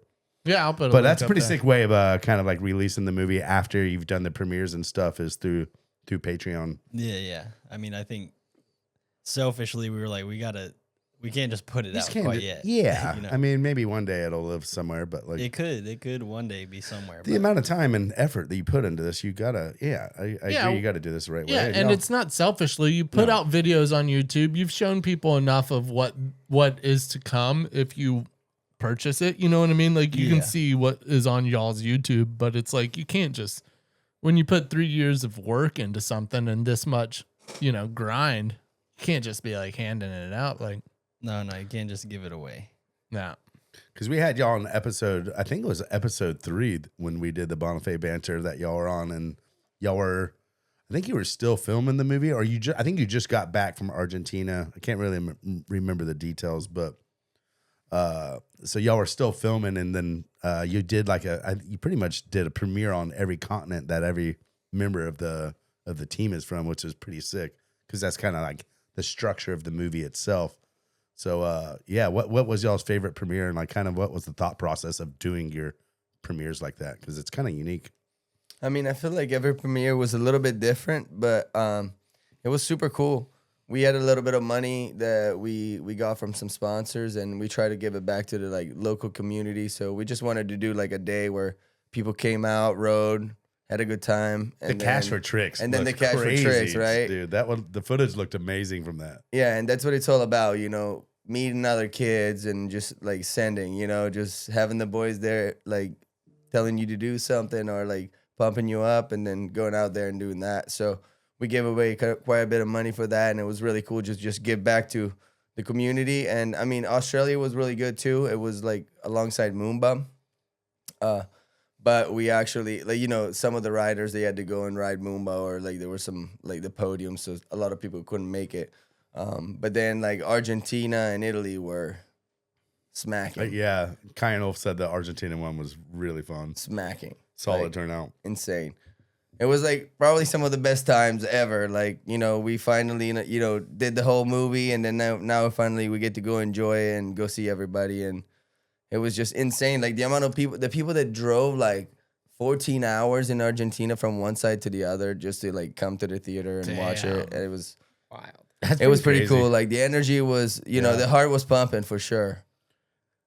And then also the Cash for Tricks is just super And you sick. surprised them too, and we flew down to Australia. Is that where Yeah, you flew? yeah, 'Cause I I was bro- with you like a couple of days before that, and you're like, I'm actually going to Australia to surprise the crew. Yeah, everybody was giving me shit because I was like, oh, I just broke my shoulder. I'm not going to just come all the way to Australia. And then, like, I was at the APC, and I was just like, you know what? I could leave, like, Thursday. Let me see with miles. And, like, I got, like, a flight for, like 80,000 miles and, like, $200. And I was like, all right, I got to do it now. And then I didn't tell anybody, and I just showed up with the Ronex distributor from down there. That's pretty wild that you flew that far just for the premiere. Like, I mean, I get why it was like the momentum and like what it was, but it's crazy to be like, not only am I like gonna surprise the boys, but like to go from the States all the way down to Australia just for the movie premiere. It was a sick move. Yeah. It was like sick when I move. showed up to the cable to the premiere and saw him, I was so surprised. It was really cool. I had no That's idea. I had to hold the secret the whole time. And you had knew? to make sure you captured it too. Oh yeah, because me and Piff flew out last, and like we were on the same flight to LA, and we're in the lounge. He's like, "Oh, Donnie, like, bro, I could book this flight. Like, should I do it?" And I'm like, "I mean, yeah, for sure." He's like, "Okay, yeah, maybe I'll do it. Maybe I'll do it." And then 10 minutes goes by, and I'm like, "What up?" And he's just sitting there smiling. He's like, "Yeah, I'm gonna come. I'm gonna come." And so for the first like 3 or 4 days that I was there, like Luca was like, "I just have a feeling Piff's gonna just show up. Like I can feel it." I was like, "Dude, like I was with him. Like he's so bummed he can't make it. He's not gonna come." Yeah, blah, you had blah. to cake it up a little bit. Yeah, I had to like. How's you know, Donnie's acting skills? You pull it They off? were solid. I I, mean, had they're no pretty solid. idea. I was there with him for a couple of days. Yeah. No idea. I had to keep it. I was a little bit worried that they were gonna just get on me, Pepper, yeah. but they didn't. They left it. They believed me because also Piff was standing on it. Like before we left, he was like, "No, dude, I can't. I'm not coming." Like, but they gave him enough shit that. I mean, I would believe it because, like, yeah, unless you're using miles, who's going to pay that much just to go? I for a flight 100% price? believed it. Yeah. I mean, I wasn't at the Argentina premiere because I had some Mastercraft stuff to do, so I wasn't able to go to that. So I was totally understood. He had to go to the Red Bull thing, broke his shoulder. That flight with a broken collarbone sounds absolutely terrible. Why would you do that? But it was the first premiere, and when he showed up, it was so sick. What's the feedback been like after the movie? Because I mean, I watched it and we were on a photo shoot, and yeah, appreciate you, Donnie, sending it out to Moss, Piff, and Tyler when we were out there. But because the Ronix crew got to watch it on our brochure photo shoot, and we were just like, "Fuck, man!" I'd like seriously. It's like, I think it's going to over time. I think it's going to be one of the greatest movies like of all time. And I think that I'm just curious, what's the feedback that you've got? I mean, the feedback has been good. Like you don't really know what to expect, you know, and especially the first time we've sold anything, you know, as far as video stuff, we sold T-shirts and whatever. But selling a video, it feels a little more personal to me. I'm like, okay, are people gonna buy this? Are people that interested in it? But I mean, once you see people, I started getting messages and everything, and I was like, all right, I think we did good. You know, it feels good compared to the last time we were here when we didn't have a date, we didn't have anything. Right, name of the movie.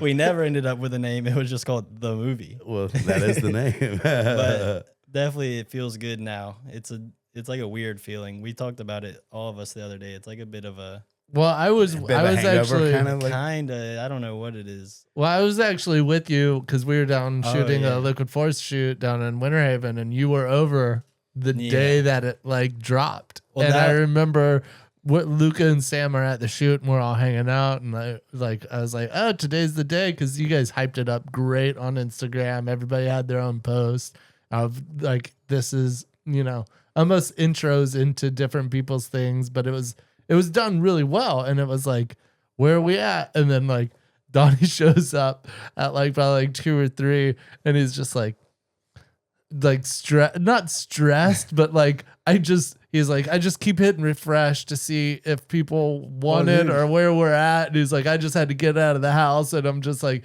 so we're like sitting around having beers and like just doing the thing. But it was like, it was cool. It was cool to see, because I was curious too. It was like, I think it's going to be great, and it might not be like the minute it drops for the next 4 hours, like you're like blown away, but like that next week, you're going to be like, shit, this was cool. People fucking are doing it. People are buying it. And it's like, yeah, it was just it was cool to be with you for that day.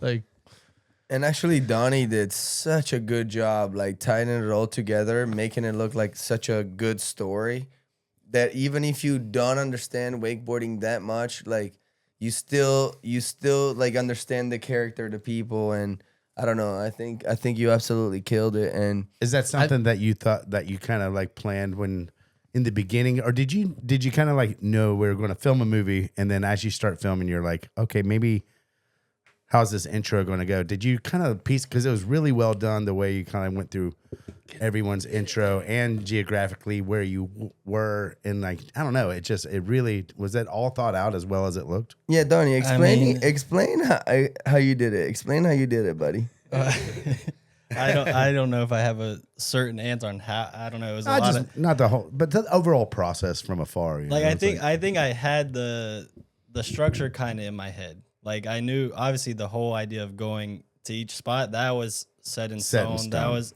good. And like I had the riding sections, and I was like, okay, how are you gonna connect it? You know, and me personally, I feel like I consume mainly documentary, like that type of thing. So I'm like, okay, it needs to have a little bit of like a wave, you know. Right. I want you to laugh here, and then it's gonna slow back down, and then the riding will pick you back up, and you'll be interested, and then it'll slow back down. That was kind of like the basis of it, but it turned out that it was a little harder than I expected once I started doing it.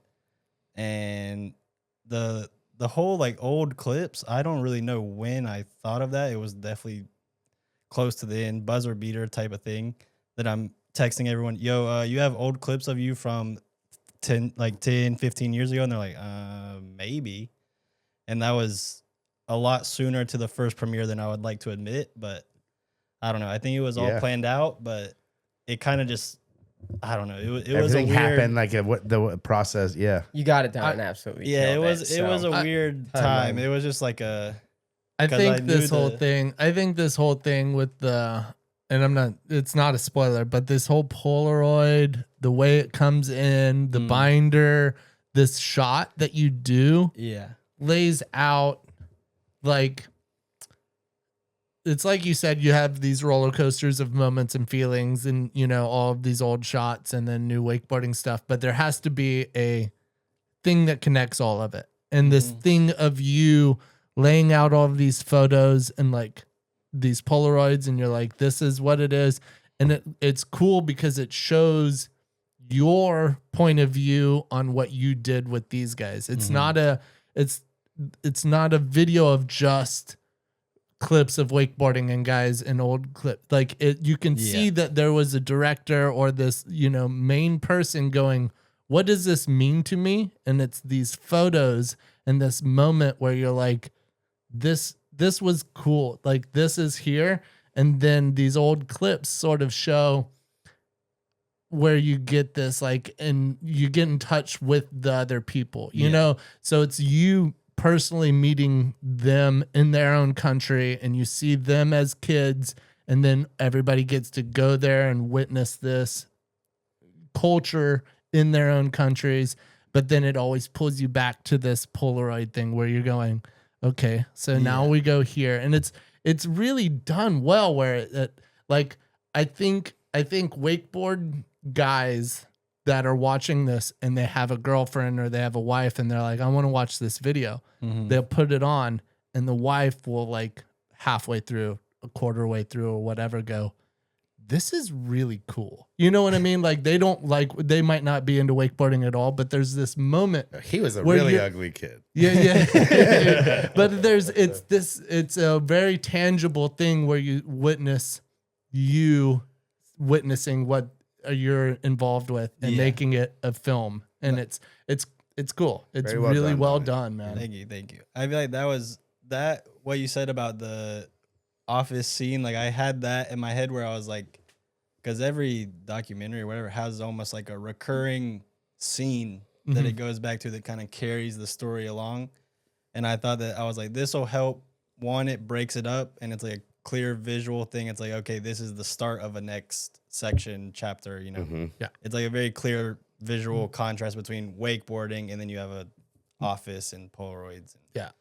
I feel like it just broke it up. What's that setup look like too? Because I know me and Cole were talking to you, but I love, like, it's like the first shot where it's like on this boom and it just like pulls into this. Like, I love it. You want to hear something crazy? That I shot that with my brother the night before I flew out to Oz. That's so crazy. Is that like, and it's the intro to the almost the whole thing of like, this is where, have you already shot the Polaroid stuff? Like, so, because the Polaroid stuff would have already been done, right? It was basically done, and then I was like, well, I don't have Like, cause you know the intro, B-roll. the intro where it's all the riders and it shows Yeah. the names. I was like, I don't have an intro for the intro. I was like, it can't just start right here. I was like, it has to have something. You know? And then I was thinking, me and my brother are standing out in the dark at 2 a.m. I'm like, all right, we gotta get three clean shots that are good enough, and that's what we're gonna do. He's like, wait, what are we doing? Why are you waiting till now? He's like, that doesn't fucking matter. Yeah. Just fucking tell me. Oh, yeah, yeah. exactly, Donnie. We want you to go into details in the last 10 days Oh, dude. about See, hours I of knew this was gonna sleep. come What up. did And March like, come on, 1st bro. tell me People about gotta my know. People gotta know in the last like 12 to 13 days, like how was your schedule? Well, but see, that makes my work ethic look bad. Or No, it's very absolutely respectable. not. Absolutely not. Maybe my planning. My planning is No, maybe not it's the not the best. planning. It's Every movie that I've almost been to a premiere of, it seems like it is. It's always edited. Something's always going down to that last week. Yeah.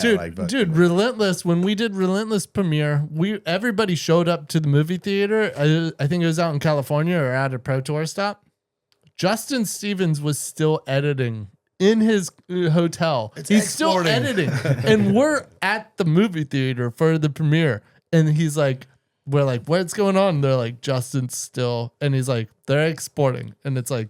We're going to play It it was off like a Final I Cut wanna say, timeline. yeah. We're gonna Yeah. It was honestly like an hour and a half, 2 hours late because he was made changes when we were all showing Super up. rock star approach. though. Super rock. Yeah. But I think that happens everywhere. And then like Okay. there could even be changes that happen after the premiere where you're like, that clip's coming out. Yeah, Screw yeah. that. Like, 'Cause and I don't then know. like for the main. It was What was the most challenging thing of editing, or the whole process? You think?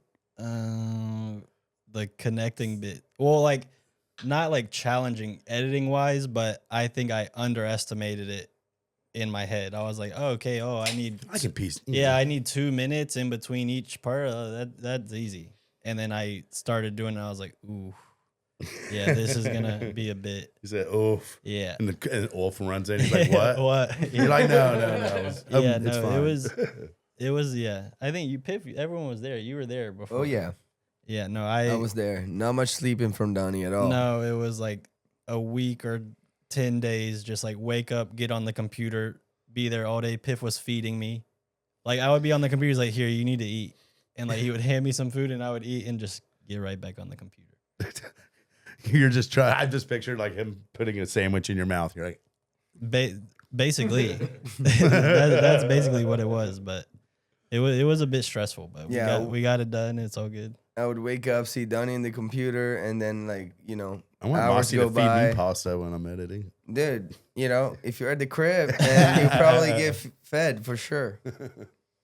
Well, I think your connecting shots were a little bit better than the ones we had in Pointless because most of ours were just a homeless guy that was at a wakeboard contest and he was saying some crazy shit, and for some reason we were like, this will connect sections, and it was just him being like, I used to live in Hawaii. I did a bunch of surfing. Shit was crazy. And then it would start Chad's section or something. And we're like, okay, that's good. But So I'm glad you put a little bit more This effort makes into it sense than because like it's it's the same camera we shot it. It It was the same crazy. camera.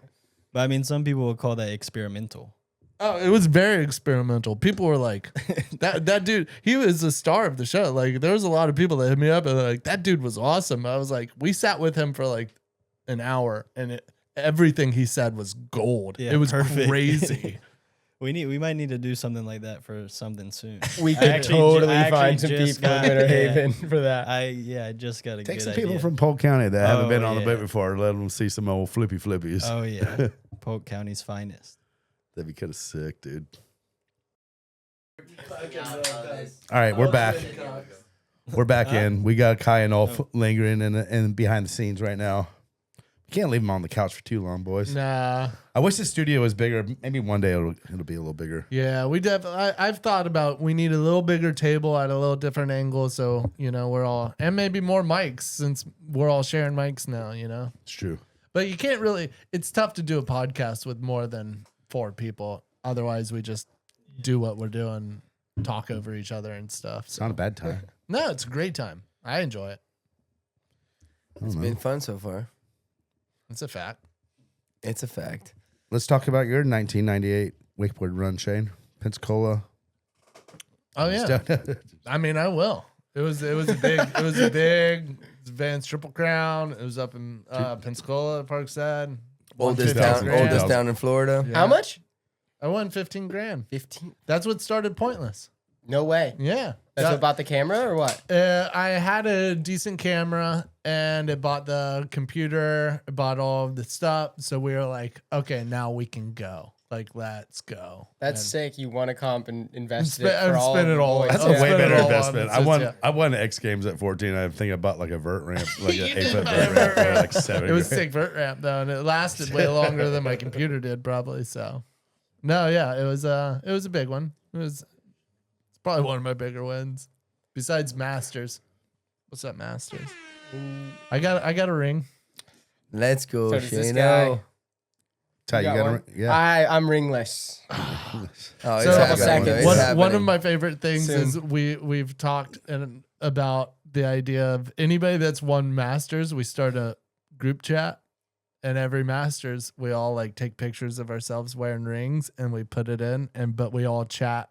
Like, it's just once you win, you get into the group chat, and it's like a whole group of us that it Are would you in be this, sick. Massey? That's pretty sick. That'd We be pretty haven't sick. started the I'm not, chat I'm not yet. in the chat Oh, yet. okay. No, we haven't started But- the chat, but every year, like, because I forget, there's a handful of people that were like, yeah, I'm Masters winner, and they're like, we got to start this chat.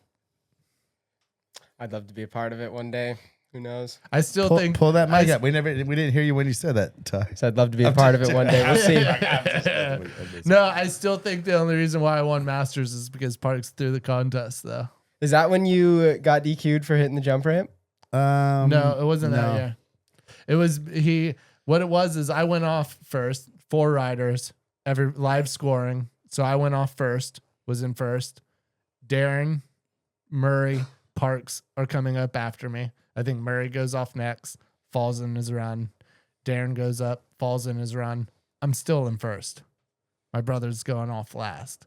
And then he goes and pops the handle on like a skeezer or something like that, or a chromobe.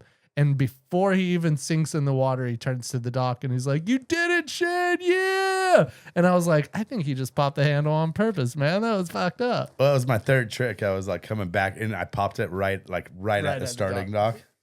And so, yeah, I was like 10 feet, 15 feet away from Shane. I was like, as I sunk into the water, I was like, you got this. Yeah. And I was like, I think I was 15, 16 years old. Like, it was crazy. I was like, what? I just beat Murray, Darren, and Parks in an event. And it was just like, Dude, that's That's a heavy roster, Yeah, right? that's a heavy final. final. Yeah, Like, legend I'm on just I saying. kicked the shit out of all 3 of them, dude. And then Dude. my career went down from there. That was the peak. It peaked right there at 15 and just slowly trickled down.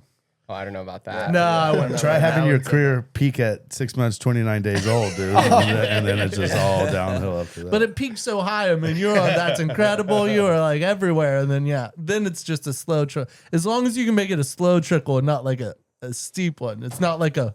It hurts, man. I'm still good at boat shows, and I see Twiggy the squirrel still doing his thing. I can't believe it. Dude, Shano, actually, I was thinking about you today. Like, I watched What'd a you couple do, of a the Tootsie boys. Roll? No, I watched a couple of the boys hit some double ups, and I was just like, double toe roll to reaver, Shane style, like off the kicker, dog. I Thank see, you. I know, Respect. brother. Respect. With respect. You know, that trick will definitely haunt me for a long time because the double Pete was what I wanted to go out on. That's what I was. I mean, that's what I did go out on, but I didn't make it. It was because I crashed and busted my ankle up pretty bad. But if I would have made it, I would have gone out on top Bro, instead of with a boot on my ankle. But I never saw still, those clips. Oh, yeah? I didn't know you tried them. Yeah, oh yeah, O-dub. switch double Pete off the kicker. I've seen the double roll the revert. He Obviously. threw this thing so early, he pretty much hit his helmet on the fucking kicker. Dude. Like, But if I popped, the thing was, everybody told me you're throwing it too soon. But as soon as I'd pop, I couldn't get the centripetal. I couldn't get the rotation. Yeah, you couldn't hit So the- it was like a scoop, but I could scoop it around. And I'll show you when we're done. I got a clip on it. Yeah, I wanna 'Cause see To it. your defense, I mean, who was the first one to land double P's? Was it Liam Peacock? Yeah, Liam. Yeah, Yeah, but Liam, Shane I was think. the first one to try it. I was the first one to try it. true. And That's I was true. going for it. And I did the switch double roll to revert. And when we were at Wake the Line, like nobody could beat Raph the whole time. Raph was just almost course not. undefeated. And you had to win 2 rounds to go to the next. It was best 2 out of 3. I did get 1 point on Raph with a switch double roll to reeve. And I think he hated that because I butt checked it pretty Because bad. that thing was so damn ugly. It That's what I was gonna bad. It was say. bad, but I did butt check it, and he was so mad that I got a point on him that the next round there was no chance I was beating him, even if I would have just made went it. bonkers. He went No, but bro, apeshit, yeah. I remember seeing Shane doing them at ODUB, just buttery. Yeah, Buttery, I had him dude. Like down. you had him down because there was a moment where like everybody was like doing doubles and like you showed up at the cable. Everybody's trying something. Everybody's trying to double. I was going out trying to lay it out dubs. thank You know.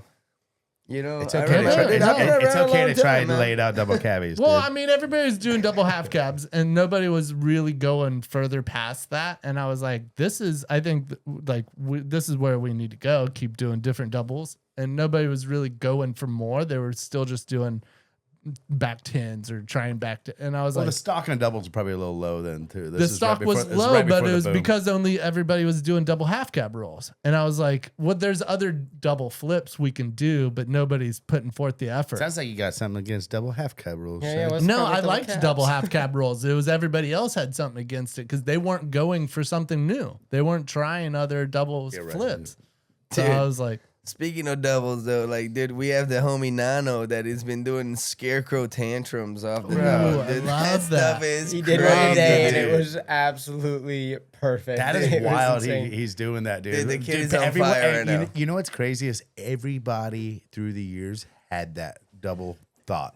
Like I thought yeah. it. Todd Brindle was the first one to ever try it, and like he got broke off. Like, and it sounds like something that'll like make sense to like fucking throw, but like it's crazy. oh, he this actually, guy is passing in drinks. crazy. I love It's it. crazy. He actually made that shit, dude. Hey, shout out. Nanos. And it was What's money. that? But shout out Adam Arrington for being the first one to ever land champion- it. oh, yeah, the champion I- Valkyrie. Yeah, I Yeah. did. Champion Valkyrie, absolutely on Yeah. the cable. Champion And, Valkyrie. and Nano did it off a double up. Yeah, off a double up scarecrow tantrum. It's a wild axis. It looks. It makes you looks wonder what's crazy. coming out when he goes in attention. Why not roll out Moby Dick out Oh, of that it's thing? there. No, Yeah, well, You we're know, telling it's him like to go Yeah. like chromo, double that was chromo. sick. Double chroma. What would it be? I guess crow, it is a crow chromo, into but tantrum I to thought- blind. Exactly. Oh, it would feel No, like no, No, he no, does switch scarecrow. it would feel tantrum. like a switch Moby Dick, which would be like It'd be I I don't don't know. know. It's It'd just be kind of weird wild. because like the second flip is super out the back. It's super weird. how old but, is Nano? he's like about to turn 18. so he's I got a think few maybe. years to land that. How many At years? Worlds. How many years do we got, boys, before Nano's winning? Do you think Nano's gonna Pro have Tours he's next already- week, so Next week? right Next there. week? We got this about Friday? 6 We days. got 3 days. yeah, 3 days actually. Pro Tours in 3 days. I mean, he's already won a pro event. He won Wakefest, Yeah. the regular contest that 1 year already. Last year. so, yeah, that was pretty sick. Yeah, that kid's got something going for him. What's up with Italy, dude? They got some Dude, we Yeah, got what some did you heavy put in the hitters. water We got, over and there? then pepperoni. over there. Stefano, Matteo, dude, all Julia, these guys, yeah. Julia, like you know what I mean, like Filippo. Let's not sleep on Filippo. Filippo it's pretty dirty. He's sick. He's dope. But not that good in soccer. Oh yeah, too exactly, serious. exactly. Shane, keep on Shane, stabbing don't go deeper. to Italy, dude. I Don't love go. Italy. It's my Not favorite you better not country. go anymore. They don't love you, I was dude. joking. No, you- No, we love Shane. We love Shane. Yeah, I'll go back there. I was talking to my wife about it. I was like, we need to get back over there. That's a fucking awesome Hey, spot. Speaking of doubles, too, though, Donnie Miles has done a double cabbie, wake to wake, guys. Yeah. really? Yes. Holy shit, dude. Wake to wake? Yeah, Oh, That's shit. impressive, dude. long time ago. I never did doubles behind the boat. I could only do them off of kickers. Well, I could only do them on the boat, so I never tried it off a kicker. It's You never way tried it off a easier. double up? You did off the wake first? Off the Only off the wake. yeah, What year? 2017. Dude, that might have been Damn. the first Yep. time. too. Well, that's wild. Yeah, I was early in there. I think earlier than I would have expected, but that was the peak. Unfortunately, peak right there, and then I did one, never tried it again. I landed one, got the clip. I was like, all right, I'm done. Thank you for coming on. God bless you. Good night. Honestly, there's a lot of tricks that I only did once, and I was like, I ain't doing that thing again. Yeah, That was that's fucking gnarly. that's what that one was. It was too much. It was just get one done. Good enough. Sometimes you got to prove it to yourself. You just do it once, and Yeah, that just wasn't get that it. fun. It's scary. Yeah. If you're filming again, that will flip. Like, Yeah. I remember the first double cabbie that I tried. I was at it was a nighttime double up contest at O Town, and there was like this keg there, and we were all hitting the keg, and like you only got one double up. There was like a list of like 30 riders, but everyone just got one double up, and I was like, it was like rough and nighttime. I was like, I'm just gonna huck like this thing that I've never tried before, and I came in and I just went. Whoom, and just ripped it, and I over rotated it, like hit my board and like landed on my butt, and I was just like, that was like as good as a make. It was as good as a make to me because I was like, I can do it. Oh, what a make! Yeah, like and I think I went back. I went back the next day. I think I landed like the third or fourth one, and like off the double up. And after that, I was double fired. up, I couldn't sleep that night. I was like, let me go to bed so I could wake up in the morning. And after that double up at O Town, nobody ever won a double up contest again for 10 years. That's not true. PB owned a double up contest for rough double up, maybe rough. If I didn't land my double cabbie, then Kevin Henshaw would win with the back seven. Yeah. Dude, I swear to God, I still remember like liquid posters of Kevin Henshaw, like back seven off the double up, full shot, backside three, you know? Oh man, one time at Bro Stock, it wasn't during the double up contest, but where the liquid shoot, and me and Henshaw are housed. Like we drink a lot of beers on this, but Henshaw's like so drunk that he's just like, I could still make a backside seven no matter how hammed I am. And we're like, everybody's like, prove it. And he fucking goes out.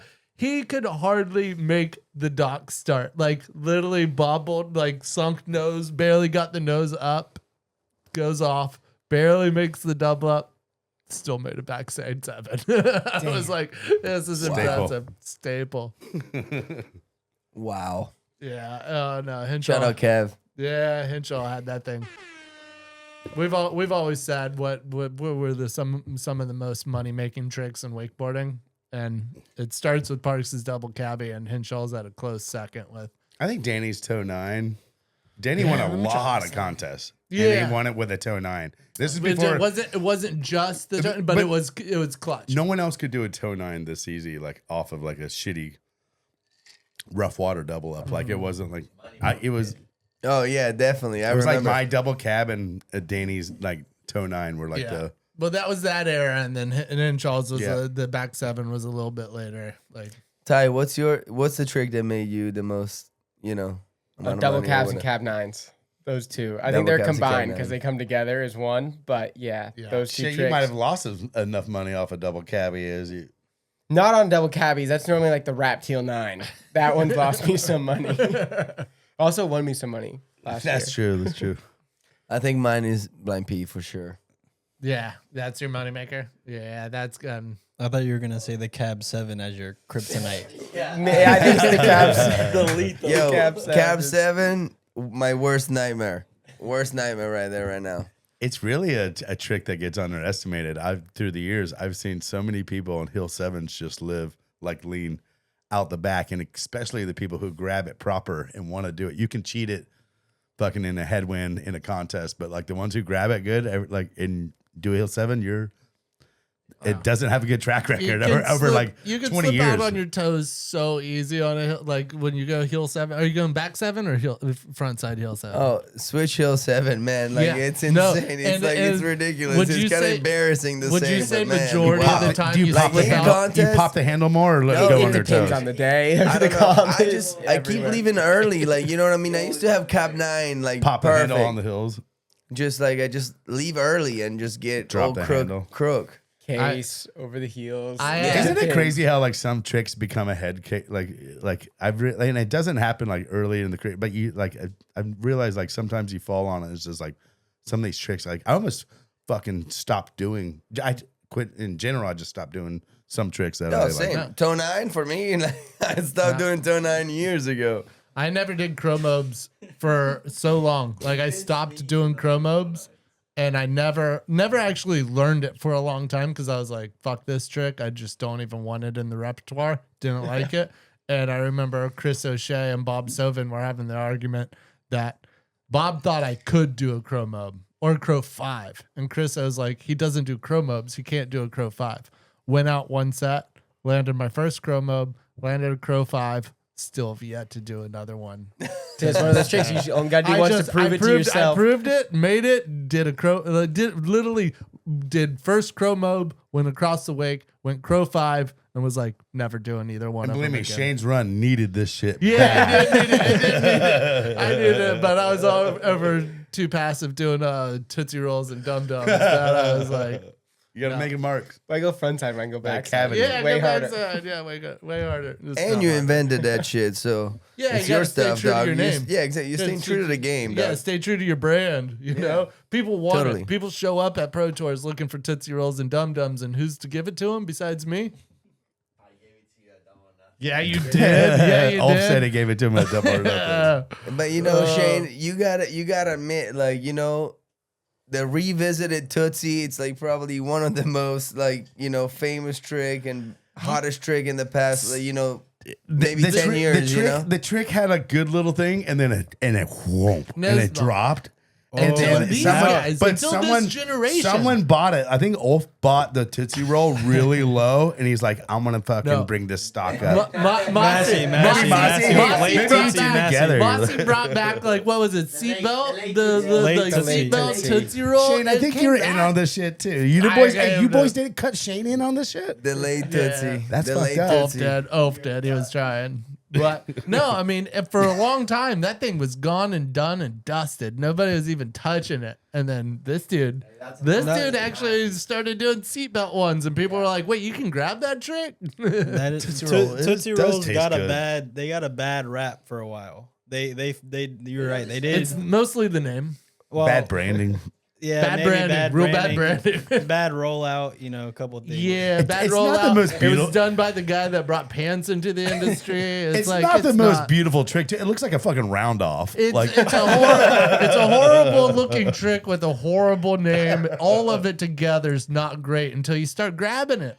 All I see they start is opening that that fucker out a little bit, baby. all I see that you were just so far ahead already back then. Like, think about it. Like, Tootsies are back in action. Pants Thank are you. back in action. Like, Shane, Here we you go.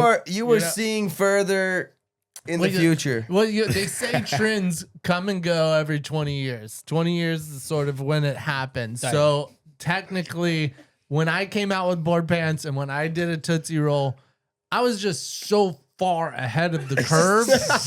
Nobody touched it and then 20 years later, they're like, Everybody can do a Tootsie Roll. Yeah, but they were like only touching the surface. Why is it bad that girls can do it? Oh, Yeah, that's not gonna age They were well. only scratching the surface. 20 years later, the shit's back in repertoire. girls People are can saying, do it. It's dude, gotta be. I mean, every shit. junior. it's gotta be Every shit. junior. Whoa.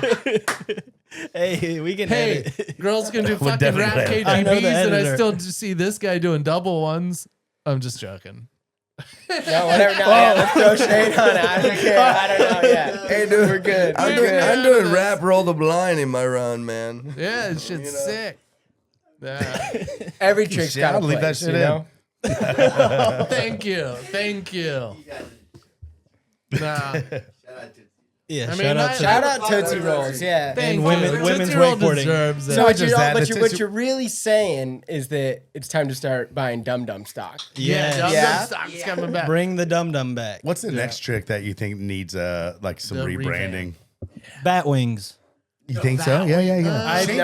I disagree with Shane, that. Shane was I- way ahead. I was Shane way had ahead. one of the best bat wings in the game Way too. ahead of the- Batwing to fakie. I was way ahead of the curve on that one too. Nobody was doing that. Batwing to I was. Hey, if you've never seen, I know you're thinking about a bat wing to fakie. Shane had a fucking legit one. Yeah, and I know you're thinking in your head. You gotta go 180 you can't first. imagine You it. can't go Batwing and then bring it down. You gotta go, influenced the Aussies. wow. You influenced the Aussies. Back in the day, every single one, Tony, Brad Tunison, everybody bowing to fakie all the time. I'm like, dude, what? Like, let me try this thing. Like, I brought so many things out of the death, like even toe side, front side 180s. Nobody was doing that shit in a run. I went and I said, I will take that toe side, front side. And I went and I said, I'll take that out into the flats with a nice indie grab and people will respect it. No, just a boom. Nobody was doing front 180s out into the flats. People were scared of going big on a toe side, front side 180. I was doing it. They weren't Everybody. just, nobody was bold enough to put that in the Pro Tour run. And I was dropping it. Bold. Bang. I wasn't winning, but people but- respected it. It's principle. Yeah. People's champ. I'll put one up right now because I tell you what. So a Batwing needs branding.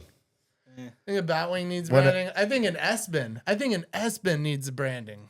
Well, that's what Wolf's putting some pretty good branding on it. Ulf can really look at a trick with a really low stock, buy it, and then like flip it. He's an investor. He's a Trick I wish you investor. could like trade this on Kalshi or something, dude. This would be good. Oh, what's another good one? That's so good. A front mob, I think. I was just thinking front mobs. A front mob Sam means a does new the look. sick front mob. You do the front mob rewind, and then that's it. Those are all the You know other what cool I think? front Like, mobs right you know now. what I think the front mob needs more is more like barely, like over the side and like not going so like over the top, like kind of like a little bit more kind of. I don't know, like Boss, I get it. he really torqued that thing. That's kind of how Sam does Yeah, I was the gonna switch say one. Like a Sam little goes like warm switch front one into late Tootsie. Tootsie roll. Wireless was crazy though. Right. My dad just like a month ago started sending me videos of one of. And you could see it in his cab fronts. The way he did his cab fronts were almost like the same. Like they were. He's saying his dad was showing him some old Byerly clips of him doing a front mob back in the day, and they're like, that was the first version of it. And I still feel that's the best version of like a front mob that we've kind of. I'm not saying there's No, been I some think bigger, it's- fucking better, but I still think. The original one. I mean, Original one. But even though his cab fronts were like so fucking sick too. Mine and Ty's cab fronts are pretty good. well, and blowing would you say shoulders. so yourself? Hey, one day we went out and we're like, all right, because like I can only front mob regular. I don't know why. Even like when I did the late front mob, like with Mitch's edit back in the day or whatever, like I always did it like regular. And then one day we're like, dude, like switch, it can't be that hard. And we just went out and just straight up like Ty goes out. No, I go first. I do the first one all right. The second one even more like early. And then the third one, I just pull my arm and my shoulder. I was like, man, I don't know. I don't think I can ride tomorrow. And then Ty's like, oh, I'll go in and let me show you how to do it. He goes, I don't know if I said let me show you how to No, do it. let me You just show tried you to how like to do it. talk me out of it. He was And paraphrasing. I He was- said, "Let me I fucking was show like, you how to think do this shit." This could look cool if I do it right. First hit. I don't even go upside down. I just flail everywhere. Somehow hurt my shoulder. I was out for like 3 weeks, a month. I don't know. And never. I got Switch one. front, not I funny. got Fronts a ain't trick. nothing to I got a fuck trick that needs reinvesting. Oh, here we go. Toe side fronts. You better run toe my- side front to blind Fruit Loops. Fruit Oh, Loops. front foot. Toe side fronts. Nobody's doing anymore. Shane, this is so close to a fucking Tootsie Roll. Like, what? I know. It is so close. No, but like a good. I know what you're talking about. A Like, good toe side. Nobody does. These guys probably don't even know that a toe side front to blind's called a Fruit Loop. I did know that, but you didn't know that? I didn't know. I knew. We knew. No, yeah. Mike Weddington did a really good one to where if you do like a true True front. True toe Yeah, if side. you went toe like side front, and then tail, you kind of like you almost gotta That like could be sick. I tried so hard, but like it always looks like a front row. Yeah. Like hey, I y'all even should tried do to a toe. load it where I can. Can I pull. see? I have a request for La Familia. Let's see it. Let's see a toe front off between the whole crew. The best toe front. Yeah. We can do that. We can I'll do try that. some toe fronts. Yeah. Do y'all It's- do you see them often within the pack? Nobody No. does them I anymore. don't know if I've ever seen one in real life for real. It's gonna be hard to do it. I'm gonna legit. send y'all some samples because you can. If you see some really bad ones, Like it doesn't look motivating. But if you see some of the best, Matt Staker, Derek Grassman, Scott Byerly, Thomas Harrell.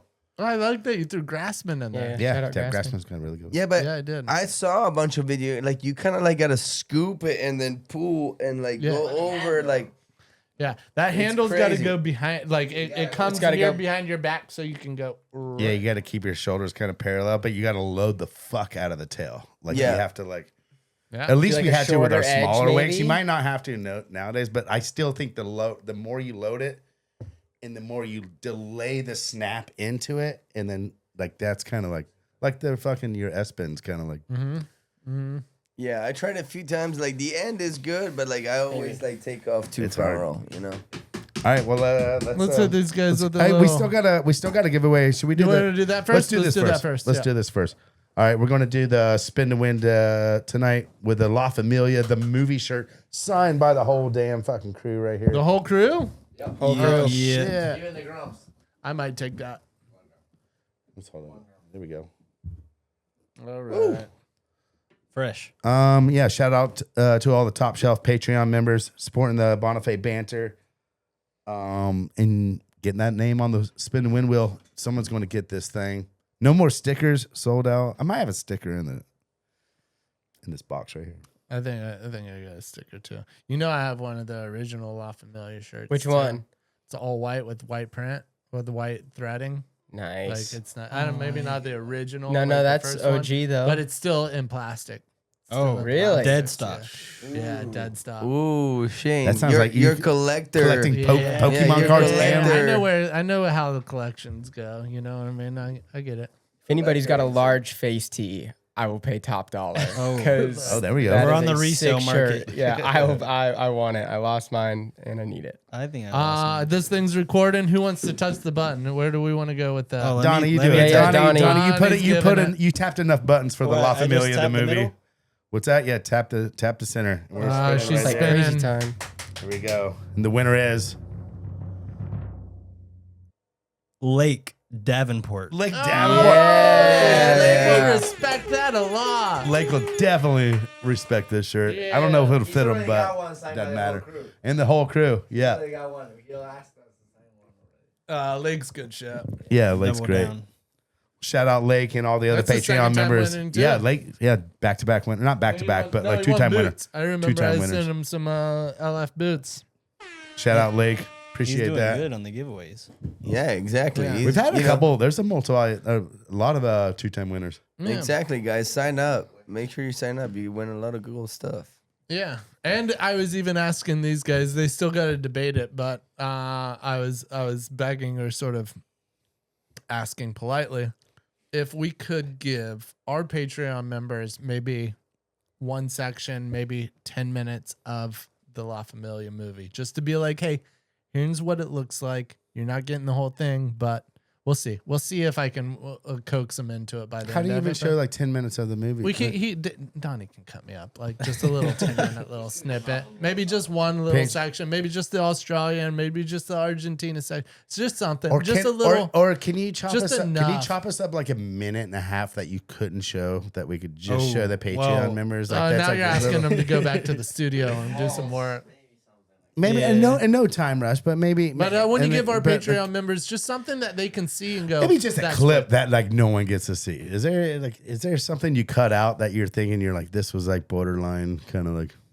I'm sure there's a lot of that. There's a lot, but So we can make an edit.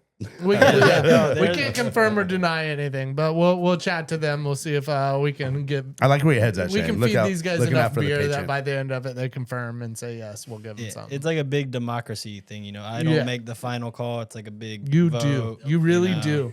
Donnie, you do. Well, Don't listen to No, these well, guys. They're all just peasants and you are the producer. You are the director. You are everything.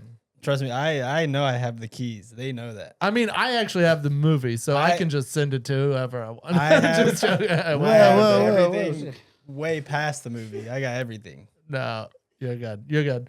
All right, I want to. Shane, you want to hit him with some rapid? Yeah. Is my, All right, who's is up? my Piff? sound going? Is the But- fires?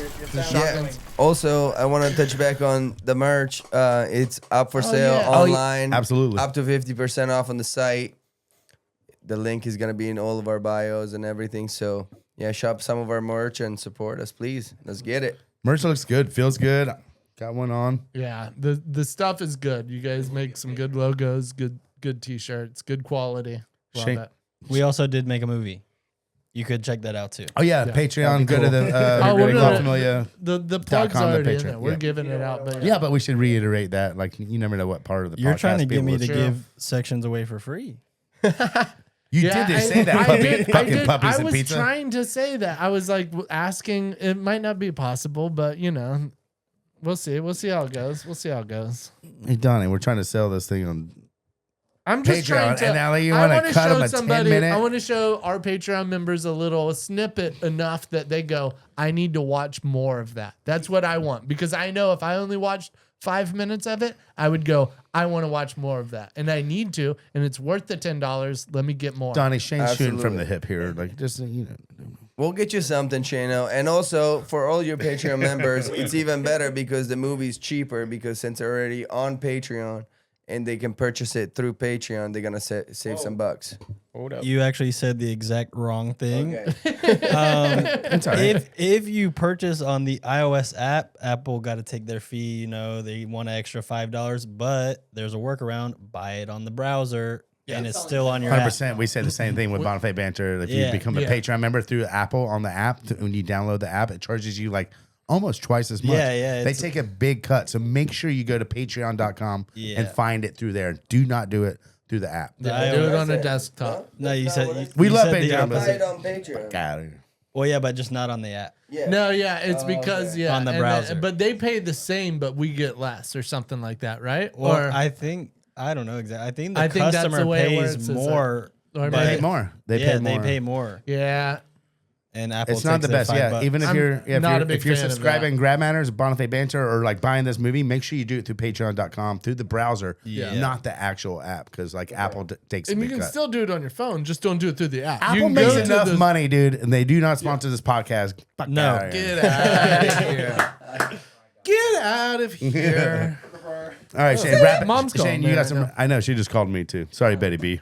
Yeah, we'll We'll have get you back on to the podcast soon. All right, I got some questions. What do we want to do? Here we go. Rapid fire. Come on, bro. All right, Lock in, brother. Ty, I know you got a good answer for me on this one. What are you doing if you win the lotto? Oh, I so have that planned out. Perfect question. I mean, obviously, the first thing is you get the accountant and you have your money manager. You do all that. Honestly, Smart. I'm gonna buy a big house. Buy all the boys here their dream car. Where are you buying a little house? check though? sitting Where are in you the buying seat. a house? Right now, probably either Lake Butler or Winter Park. Not sure yet. Still want to live on the lake. Still want to wakeboard. Just YouTube budget just goes way up Way up. and can start doing some really fun Yeah, stuff. but in that good. sense, Read you can about I'm it. not almost- buying a PJ, No, but not in doing any of that that. Maybe sense- charter no, or but in something. that But sense that you know, But in that sense, you could get a house like on a crazy lake, like that. Like you can get the house on the lake in like, I don't want to say like Tennessee or like Lake Austin, but like you can get dope houses. Shane, this on is Ty's dream. oh, I'll have I the know, diversified but, like, house portfolio. Don't get me wrong. Don't you I worry. think Lake Como. Butler's nice, but like, yeah, you would get Lake Como. Why not get a house there? Yeah, just buy houses You can where stay you can with still Massi like for free, Airbnb you and don't rent it and gotta still make some more money. True. Just use the money to try to have fun, but also like, you know, if it's on Como, you can Airbnb it, make more money with that. You know. What about other little things? What else we getting besides the lake? A house on the lake. How long does it do? I Is just Ty need the only- I just need a house on the lake and a Dude, house Ty's on a simple Como, man, maybe dude. a couple other houses. A jet ski. Nice car, good jet ski to film. Make sure everybody's fed. Make sure the parents are good. My brother's good. He just had a importing kid, meat you know. from Argentina. What about you, Donnie? What are we doing if you win the lotto? If I win the lotto, I mean, I think I got a pretty similar game plan. I just probably, I don't know if I'm going to be as generous as Ty is claiming to be. Like everybody gets $500,000 easy. What do you mean, dog? You just said that I was feeding you when you were making Half the of that's movie, going and then you're to not gonna taxes. gonna be as generous. You gotta I'll pay the give you. parents. Yeah, It'll be. messed up. First of all, my money man's gonna take care of it. I don't make these calls, Yeah. right? Whatever he says. Oh yeah, put it on the money, man. Now, All right, fair enough. Moss, you got a good idea? You tell me if you had What- $100, you wouldn't give me Let's hear 50 it. cents. all right. So I would make sure that my closest friend are straight Yeah. for life. That's All number. all of That's that's all the of that. number. I'm looking that's for the number big one buys. thing. I'm wondering about the big buys. Obviously, family and friends are getting taken care of. Obviously, you know, buy a house in Lake Como, and then I'm gonna go off the grid. I'm gonna buy a property in the middle of nowhere and I'm off the grid, inviting all my friends, doing whatever I I like want, that. and I I'm like just that. like off the grid. I don't like only people that I like that I know can come pull up Yeah. I and like just this. be away from every crazy little thing that's going on and just be I get separated. it. I get it. I'm right there. All right. This is a fun one too. Celebrity crush. Where are we at, Ty? Celebrity crush. Don't have one. What? No, you do. You got a lady. She might object I'm ready. to it. What do you Where got? are we at? Massi's in there. I'm ready. Emily Ratajkowski. Emily Ratajkowski. And I actually have seen her one time, and I did like the worst I could possibly do.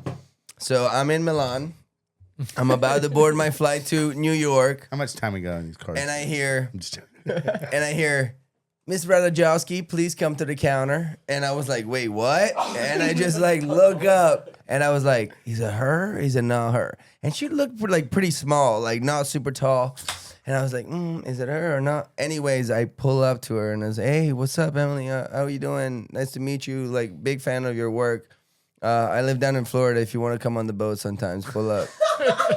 You didn't say I Como? swear to God. I live in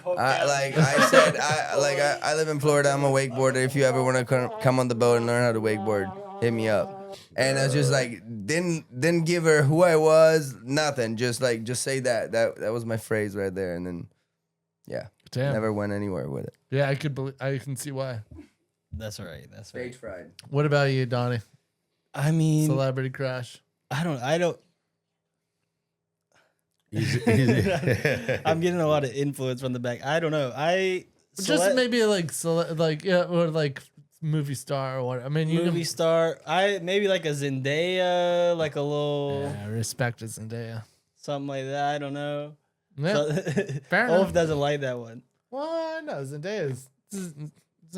She's not only Hey. beautiful, she's a great actor. She's in every great movie. She's in Spider-Man. She's in Dune. She's in The Odyssey. Euphoria. She's in Euphoria. She crushes it. She is a great actress. She is with Spider-Man.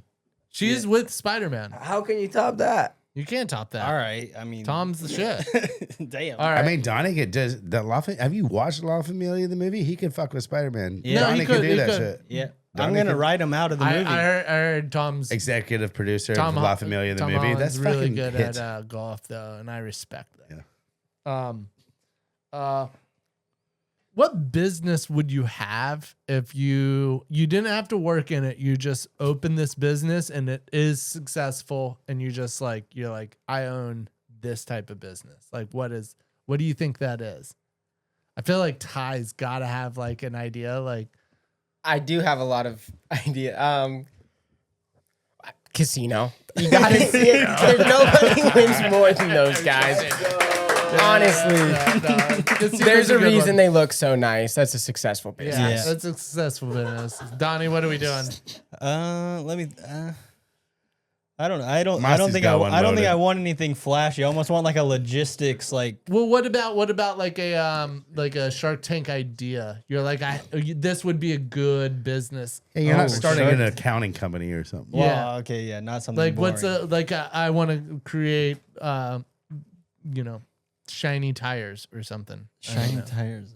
You threw me off with the shark thing. Now I gotta invent something. No, I was okay. thinking of We don't have pre-existing. to. It's an odd question for sure. Or like a Moss. hedge fund, Hedge finance, fund. all Not those. just profitability. Let's 'Cause I'm ask- not, okay. so let's not worry about profitability. Let's creativity, like where you think a fun business venture. It's going to be successful. You already have this. You don't have to work for it, but you own this thing, and you get to meet people and be like, "Yeah, I own a bowling alley that's fucking Okay, I crushing it." have a good one now. To pair with Ty's casino, I'm gonna put across the street a strip club. Bang, there it is. That's a good one because then you're meeting nice ladies. And then you know what I add to the table? The festivals. The festival. The activity, See? the music. I'm pretty good. I feel like I'm pretty good I at think like you would be a very accommodating good- people. Make sure I take care of everybody and Sounds like if everybody's y'all having win a the good lotto, time. it's going to be a pretty fun one. I mean, and One yes, of them wins the lotto. There's a casino, a festival, and a strip club that open up just like between the three of them. It's fucking pretty sweet. come have a good time. All right, here we go. What number am I thinking of? 7. 6. 3. No. All single No. digits. Interesting. Those are. I thought it was 1 through 10. No, it's not 1 through 10. Oh, just any I'll number? let you go one more time. Any number. Wow. No one's ever got boys. No one's ever got No, two they're guesses. guessing 1 through 10. I want you to open your eyes What's up the a little limit? bit. It's It going to reflectively. be, Hey, I'll give you a tip. It has to do with some Shane. This number means something to Shane. I don't know it, but Was Shane, it on the back of his jet pilot jacket? I have no idea. no. Somebody's if you've watched episodes, 6'9". somebody asked 86 No, the before. people- That's everyone not, guesses that's not that. I'll go again. What do you got? 72. No. 41. No. 7, 6, 7. 7, Not a 6, bad 7. guess. Nope. You're wrong. What was it? I don't What get was a it? guess. I can't tell you. I don't get a guess. What? I'll let you have one. 86. No. Has it been the It's- same it's- number every Yeah, podcast? every time. Nobody's Is it ever on guessed his paper? Can you read it? No, it's not on. Is there. it 1 through 100? What's our range? No, It's- no. it's, I've tried to get no. yeah. We've tried to win a whole. We put a whole bet on trivia one night that Shane had to give us like A little the detail. like a clue of the thing. So we don't know the Infinity. range. Yeah, it could be 100,000. All right, this is a fun one. Ty, could you block a penalty kick? No. No. No, definitely not. Who's shooting?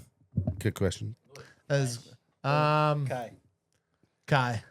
Kai's pretty freaking good. I'm not gonna lie, but I'm not gonna lie. I was a pretty good goalkeeper, and actually, in my team they used to put me in for the penalty kickers? kicks. Yeah. So you think you could? I think I could. Against All right. Ulf. Fair enough. Yeah. I think I could. All I right, think we I got could. a ball. We're going to do a little kick after this episode to see if you. Can you right. can you change? Kai's showing Cap on the phone. Ty, got a can live you audience. change a car tire? Yes. Can you? Yeah, for sure. Ty, me and Massi. Piff. Absolutely. What do you mean? I just changed a trailer tire with Luca the other day. All right. With Okay. Luca. Yeah, I was gonna say Matter. who. Well, Luca probably handled that thing. That's what I'm I saying. didn't- Luca I takes didn't it by think- the controls. Out of all He three of handled- them, I he didn't think handled the Massi jag. could. He handled the jag. All you got to do is unscrew. I know some for a screws. fact, Mossy, if it was on you, you would be so mad that you got the flat tire. You brain, I don't think would fucking work to even Well, fucking. I mean, Massi handle handled that, it dude. good. I was- Massi handled it good. I've know. seen him in Europe one time. They had a flat tire and we were getting ready to leave. Or no, the battery was dead. And you remember that? Yeah, Full on meltdown. I mean, I was hangover. I was trying to get home.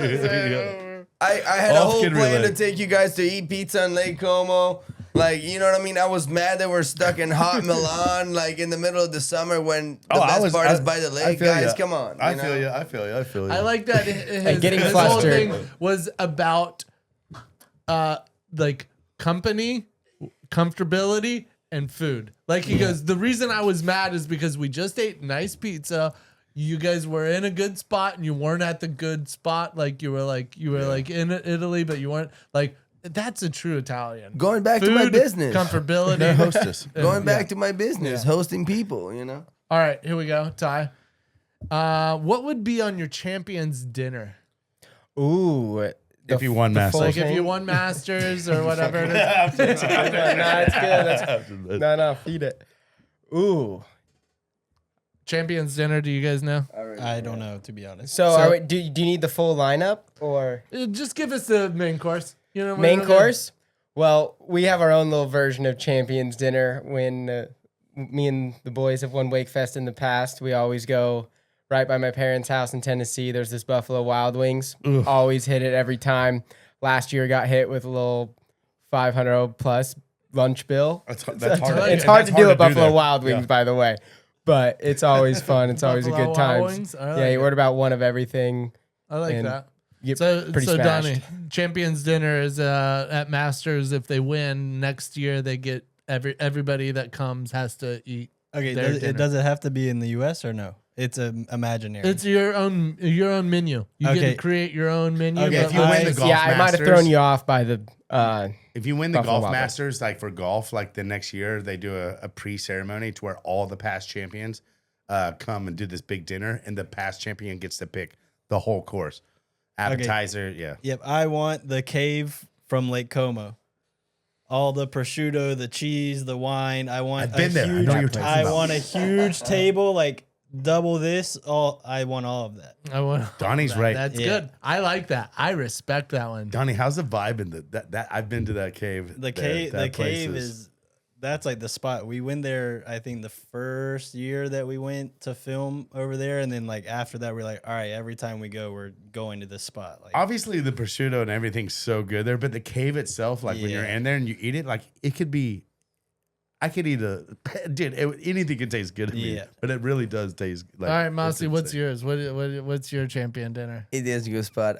My champion dinner, I think it would be, I would hire my uncle Marco. He smokes fish, does all kind of stuff with fish, and I mean, he's the It's a best. smoked fish. Smoked fish, They do smoked really good chicken, smoked trout, smoked yeah. trout. Like I like it. I'll have him handle everything, and then he also makes his own amaro, which is his own like drink and stuff like that. We actually been smacking it. Damn. What's the Pretty name of the good. cave place that Donnie was talking about? Le Cantine fully in Italy. So if you're ever in Lake Tremezzo, Como. if you're over in Lake Como there, and then if you're interested in my uncle's food, the Yeah. specialità italiane, I the love best that. of the best. What about you, Parks? What would be yours? What was Your champion dinner. Man, I think I would do. I like a good shepherd's pie, but that covers so much of the menu. I feel like that would.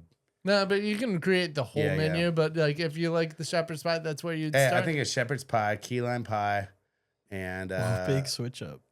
yeah, that's big. Yeah, All pies. We're All covering different like pies. Then they go A to lot play of pie. and a meat pie from 72 holes. Australia. Meat pie, All bro. pies. All pie. Yeah. A pie dinner. Yeah, it's a pie dinner. Okay. Key I lime like that. pie, meat pie, shepherd's pie. Plot twist. Luca dig would it. be I stoked dig on it. your I shepherd's dig pie it. answer. Yeah, he would. He would love that. Ty, best party trick. My best party trick or just any best party trick? No, your best party trick. I don't have a lot of good party tricks. I'm not gonna lie. I'm more of a let Non-party trick. anybody else in the crew handle that. Or But maybe what I do you think the can- best one you saw was? I can rip a beer bong kind of fast. Yeah, actually, I You've know seen this it. for a fact. So I I'd know say this that for a fact. if I do have a party trick, it's that, and it's He beat Kevco. Do we Yeah, have we actually do we have challenge footage of people. like you challenging people? We got well, some of this? at Pro Tour was it last year? We got some yeah, of this. I We got got some knocked out footage. round one, Yeah.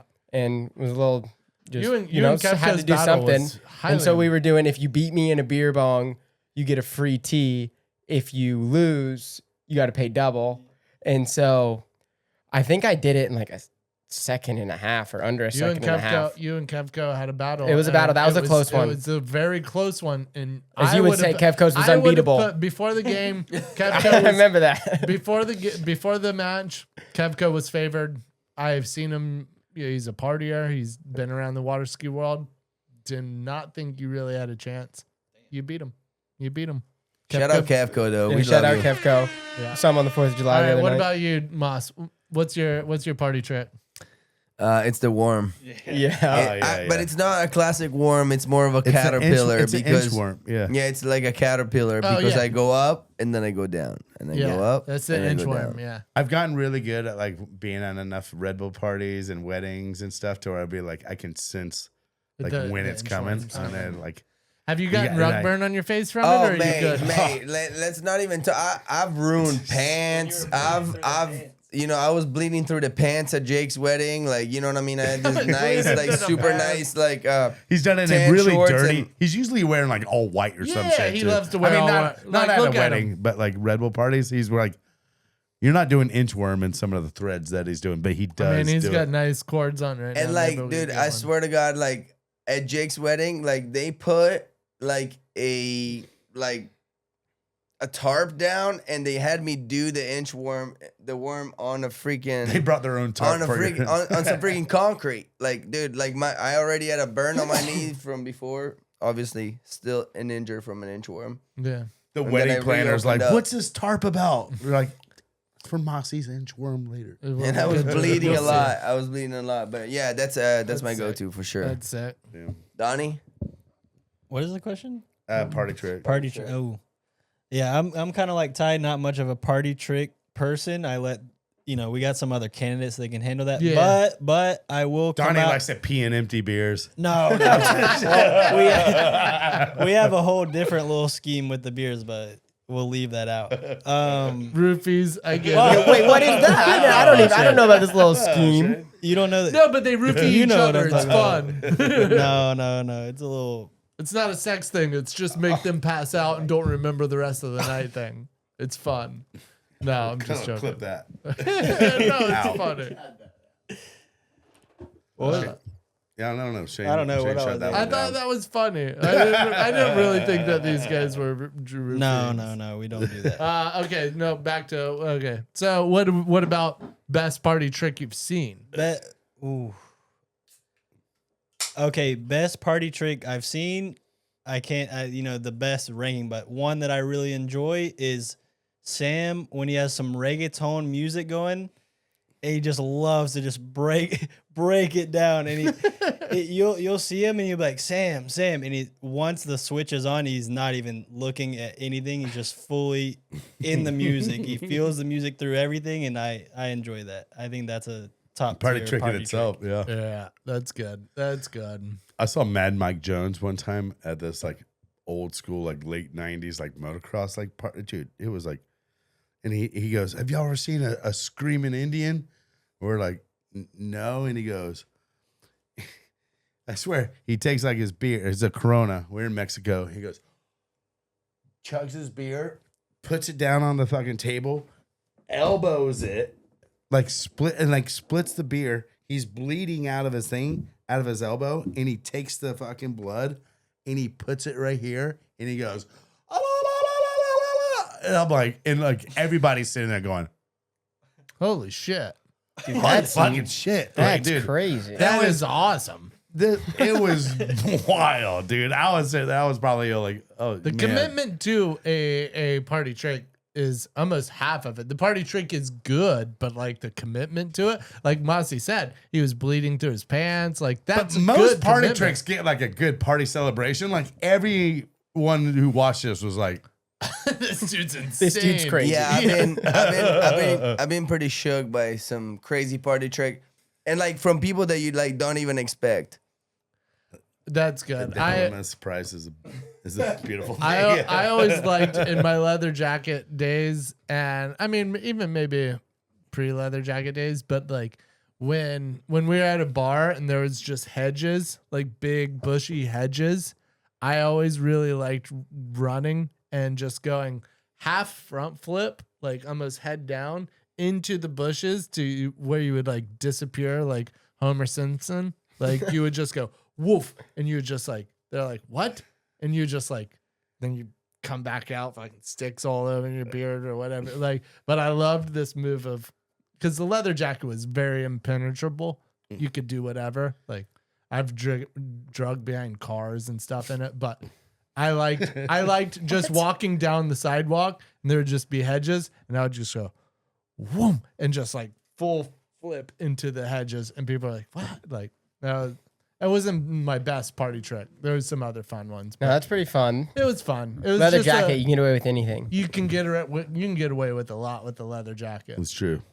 Like physically and like Physically, yeah. metaphorically. You're like, I literally drug behind. Like I remember this car had a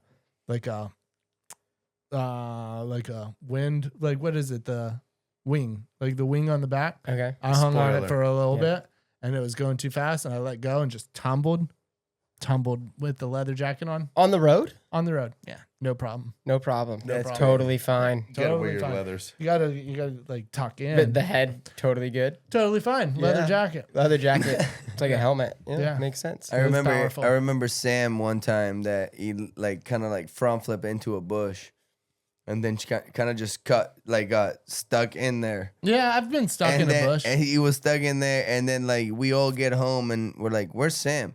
Like we call him, couldn't answer, and then he calls us at like 6 a.m. And he's still in the, and he's still- and he's still in the bush. So like some of the boys had to go pick him up, and it was pretty epic. That's pretty sick. Take a nap in a and bush. he's like, "Oh, that's his second reason. Number 2 reason why I hate bushes." Like, That's funny. All right, that's pretty good. I don't know. yeah, let's You got anything? let's get Donnie back in this thing and let's fucking come just on wrap it come on up. through, Donnie. Bring one over here, He's man. coming in. He's coming in now. But yeah, that was That was a long time. That was good. And the fact that we had That's a 5 long people. time. No, that was 5 here. We did rotate, through. Yeah. Oh, 7. teams. Or yeah, Oh, yeah. 5. 3 now. I meant 5. You know, the banter math is never really the best. No, it's not good. But yeah, let's wrap this this. thing Yeah, let's up. wrap this thing up. We've been getting after it for a little bit, but I mean, we're still gonna hang in. What's it was. actually like And we're gonna do that. We're gonna do that extra point kick out back right now. I got a little mini soccer ball. We're gonna see if Massi can score on Ulf. Yeah, if No, he can I- stop, is that if he what can it is? stop If he both. can Stop. Yeah, I if he gotta can stop it. the penalty of both. And also, PB, you didn't tell us what's your party trick, man. What's my party Oh, trick? Parks has. I Parks mean, has a like, few. you know, it's not all about us here, man. It really I is. mean, though. obviously, maybe go to belly flop. But Whoa, that's belly kind of flop. Me and you had a couple disappearing cigarette solid butt. belly flop just buttles. great. Yeah, Party disappearing cigarette butt. I even think you may have seen a really good version of the trick that you were talking about that I possibly pulled off. You might have- you know, the era that I grew up with, there's a lot of older wakeboarders. You know, I mean, there's some party tricks that we cannot talk about for years on this thing. Yeah, let's just say a belly flop. Yeah. cover our tracks on that. You one. do have No a need pretty to solid impress one me. on you. We had some battles throughout That's the some days. battles. Yeah. You know, I still remember Adam Arrington's at his house in his pool from that ladder, remember? oh yeah, that was Yup. fucking sick. Ladder on the edge of his pool. Exactly. Just you Plenty- and me. Yeah. Kind of cold. Just getting after it. yeah. Just getting after it. And then at Marco's house, we had a couple good ones too. Up at Master Bash, we were up there at Jimmy LaRicha, where he works up there at Current Water Sports up there. We did it it was like a huge tight party, almost like Wake Fest, kind of vibes. And like we did a huge belly flop contest off the floating dock, and all the kids went. Oh, they The culture's there. The young culture. There's going to be some sick belly floppers in the future. They should bring him on. They should bring him on, man. It's more entertainment. It's really fun. All the death diving and stuff that too, like where they do Yeah. like Wow, that, bro. that, Yeah. that stuff So is crazy. sick. Maybe they need a new name for that whole. Or did I buy? What is that called? What would you call Yeah, it? yeah, It's a death death dive. Yeah, Yeah. they're called death What do you dive. say, Don? Isn't it called Dodds? That's what it's called. DAWS. Is it an acronym for something? I don't know. I just see it on IG. He's internet cultured. yeah, yeah. Dot diving. Dodd diving. Well, boys, let's wrap this thing up. And hey, everyone out there, if you're listening, we've talked about La Familia, the movie. Go out there to Patreon at lafamilia.com and download this thing. Support the boys. Yeah. Support La Links Familia. in the bio. And I promise you will not regret this shit. This movie is one of the greatest of all time. See it when it first comes out because it is truly epic. And it's a one tip of of the cap to all you boys, not just Donnie for editing and keeping all these fucking rat packs in the line through all these continents, but like everyone put in their heart and soul over 3 years, you said. And it shows, man, because it is truly sick, man. It's a beautiful piece that you really need to sit down, really watch, and just not have on in the background, not watch on a phone. It's a full on film. That, Can I request a Okay. La Familia shirt, which is all the kid pictures, just fucking Ooh, I in like in that. That's thing. actually That'd be I kinda like cool. that idea. Hey, Dami might want one as well because Dami, when we showed him the movie, he was cracking up about us being super young and like he had to call Donnie right away when we were in Lithuania and oh man, it was pretty. It's cool. a good idea. It's a good idea for I like a shirt. I like the combo. The fact that Piff is there with Sam Yeah. and like it's Piff and he looks however 14, I don't know, and Sam's 9 years old. Sam looks so small. Like Yeah. it's funny to see Sam as a small little kid because you just know him as this kid that or you just know him as this guy that's just like you can't really understand what he's saying. And to see him as a 12-year-old or a 10-year-old, you're like, so he didn't change at all. Yeah. Like No, you not at all. you still don't know what he's saying. Like And I love the line of Massey's like, so Sam, you like to wakeboard? And he's like, yeah. And you're like, you're gonna show us how to do it? And he's like, yeah. yeah. It's just perfect. Like, Nah, so it's really cool. You guys gotta check it out. We already knew since back then, man. Yeah. Yeah, right. It's been a long time, and even for me now that I'm older, you know, just looking back at some of the stuff, it's pretty dope, man. It's pretty cool. And just, you know, just knowing that we did something like that in wakeboarding where we kind of showed like our young roots and everything. And it's really good. It just makes us feel good that we did a cool piece. And you know, really, it shows us our whole story, you know, it's 3 from the years. beginning. Yeah. It shows all your stories and it captures this era of like what you're living in because like me and Ruck talk about this all the time after like being in wakeboarding for, you know, 30 years. It's like, you always think this era and what you're living in, the house that you live in, like all this shit will just last forever. And it doesn't. Like people grow up. Some people stay, some people grow, some people get sponsors, some people get girlfriends, some people buy houses. Everything life stretches you out. You got to appreciate the era of like that you're living in at the moment because you never know when it's going to fucking stop. And I'm so proud that y'all captured it the way you did and like traveling in this heat of the moment. And like what y'all are doing is like truly epic and for wakeboarding.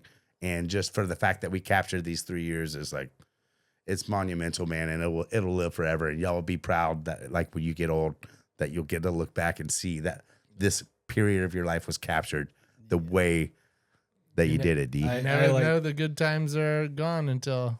Well, don't say that. Yeah. No, but you won't. You don't know until they're gone. You don't know when the best time of your life was until you're already past it. Like you don't know when it's happening. I'm not saying that was it, but I'm saying you don't look. What Shane's saying is like the end of an era doesn't happen on one day. No, like it slowly happens, and you're like, man. All of a sudden, you're like, things weren't exactly. It's still sick now. It's not like things suck. It's just like it's different now. That where we lived at this time was. I mean, like, I feel like we captured it, and we got to capture it with Pointless, and there was other wakeboarding films, but we always were in that era, and we always loved it until we were past it, and then you would look back and go, "Damn, that was the time of our lives," and you don't know the time of your life. Is you're past it until it's already already past it. I think you guys would have to feel so accomplished that now we're sitting here with a different generation, and you guys are still the inspiration behind everything. You know what I mean? Yeah. And I think it's like, in a sense, like it just makes you even feel more accomplished and more like filled up, in a sense, with accomplishments, just because like you guys like did do something special, for sure, and you guys changed the game and made us wanting to do that. Yeah, for sure. But this will happen to you guys too in 20 years. You'll see. You'll probably be having a podcast with all of these young kids. But it's not like an era. An era is just like one time frame, and like the next one starts, and the next one's just as fun, just as sick. It's just different, you know. It's just a little different, but like. We appreciate you for giving us that. You gave us an insight on your lives, and all of y'all are living it, and it's fucking awesome to have the keys to the vehicle that's driving, and y'all made that thing. It's cool, and I like that it was y'all that made it. It wasn't somebody else that came in and filmed you guys for a year and a half and made a video. Yeah, it was y'all, and you made it. Well said, Shane. Yeah, appreciate that. Cool. All right, man. Cool. Hey, Cool. Well, yeah. Let's. Hey, thank you for everyone for listening. It's been a good one with Kai and Ulf in the beginning, and the squad now. And I appreciate everyone. If you liked it, subscribe. I'm not telling you what to do, but if you do like it, please subscribe. Support us. We would greatly appreciate that. And thank you, sign up on Mastercraft. Patreon. Thank you, Mastercraft, being one of the sponsors. And get on Patreon and download this damn movie, man. It'll be well worth it. La Familia, the movie. Is it episode 38, boys? 38. Yeah, boys. Love Thanks y'all, for man. having Thanks, us. thanks, Donnie, Massi, Kai, Ulf, Ty, Shane. Even Party's underneath the table right now. Yep. Love y'all. Bow, bow, bow.